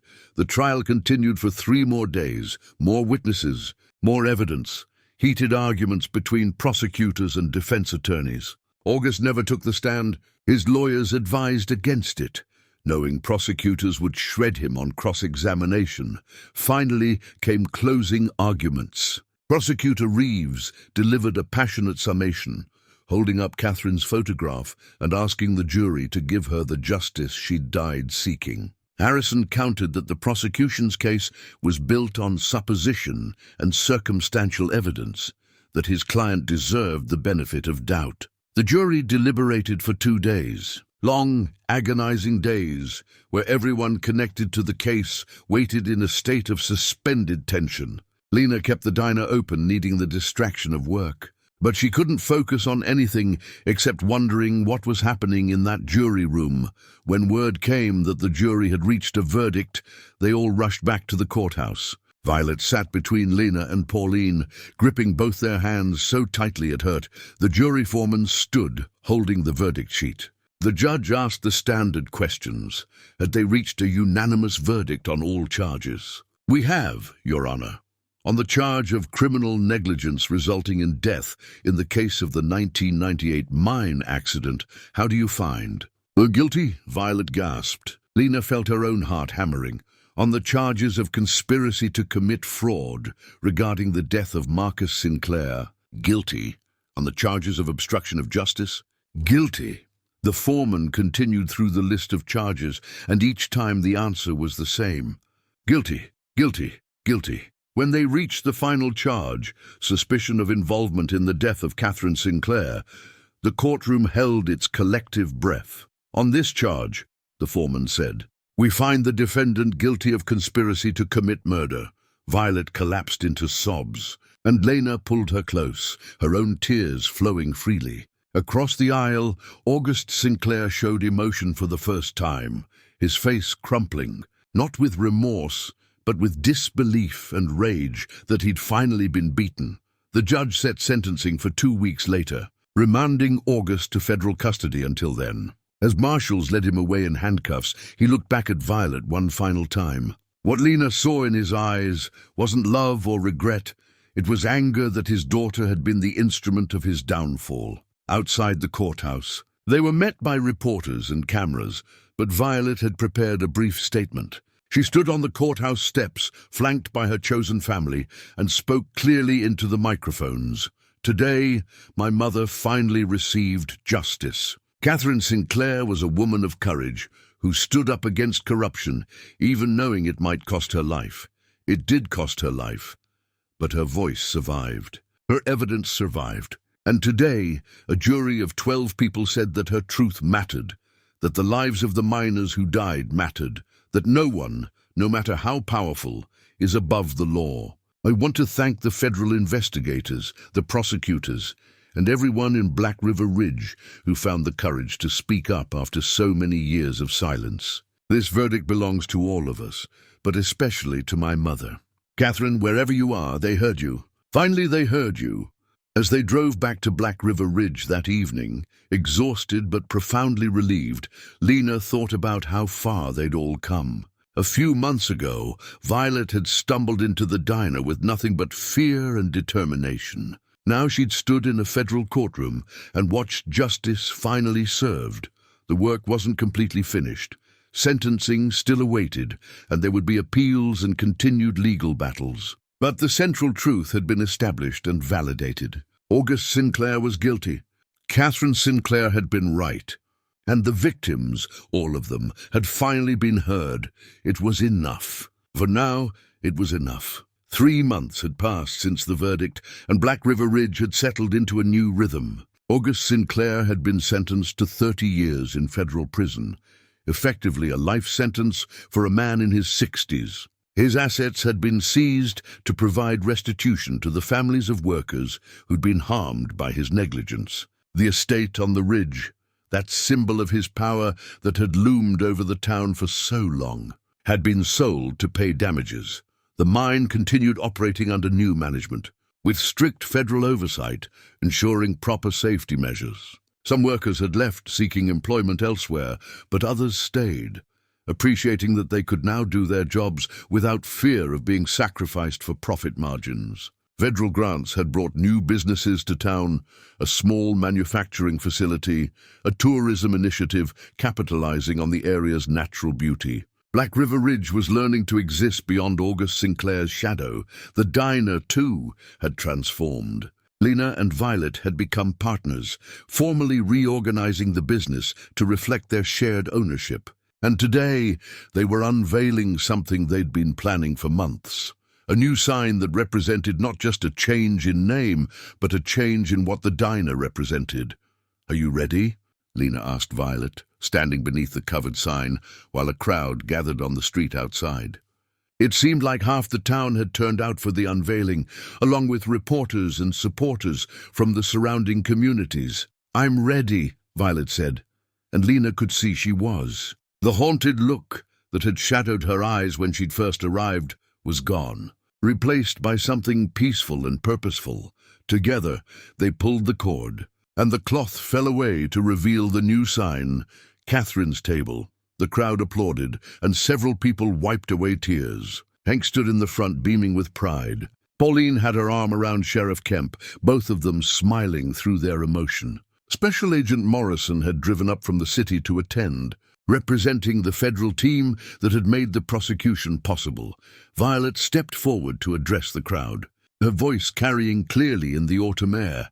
"My mother, Catherine Sinclair, believed that everyone deserves a seat at the table, literally and figuratively. She believed people should be treated with dignity, that truth matters more than power, and that standing up for what's right is worth any cost. This diner has always embodied those values. Even before I knew my mother had likely eaten here, had probably sat in these very booths, planning how to bring justice to people who'd been wronged." She paused, looking around at the gathered faces, some familiar now, some she was still getting to know. Lena Hughes took in a stranger without question, offered food and safety when I had nowhere else to go. In doing so, she honored my mother's legacy without even knowing it. This diner has become more than a business. It's a symbol of what community means, of how ordinary people doing small acts of kindness can change everything.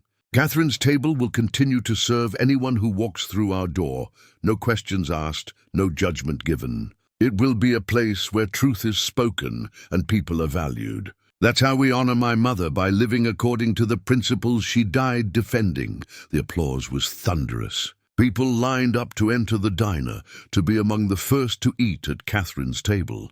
Lena had prepared a special menu for the occasion, featuring comfort food that would have made her mother proud, dishes meant to nourish body and soul. As the celebration continued, Violet found herself standing by the window, looking up at the empty ridge where the Sinclair estate had once stood. The building had been demolished, and the land was being converted into a public park.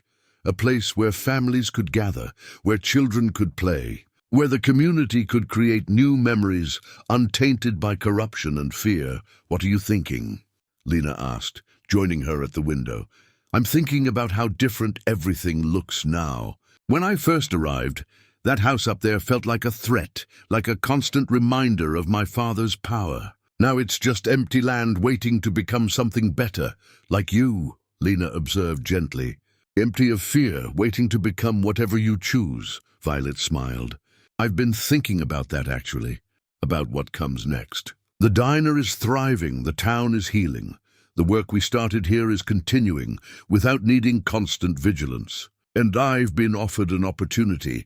"What kind of opportunity?" "Agent Morrison's team is starting an initiative to help other communities expose corruption, particularly in industries with poor safety records. They want people who understand what it's like to stand up to power, who can connect with witnesses and help them find the courage to speak up. They want me to be part of that team. Lena felt a pang.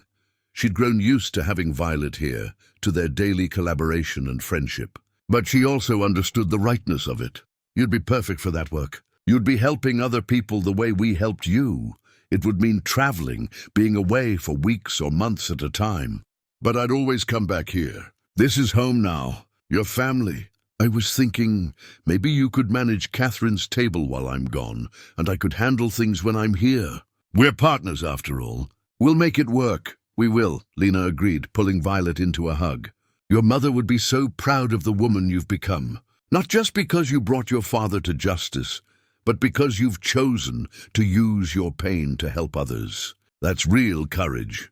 The afternoon wore on, filled with food and conversation, and the kind of community bonding that happens when people have survived something difficult together. Hank told stories about the old days, carefully edited now, to focus on the good times rather than the fear that had pervaded them. Pauline moved through the crowd like a gracious hostess, making sure everyone felt welcome, clearly in her element. Sheriff Roland Kemp found Lena during a quiet moment and handed her an envelope. This came today. Thought you'd want to see it.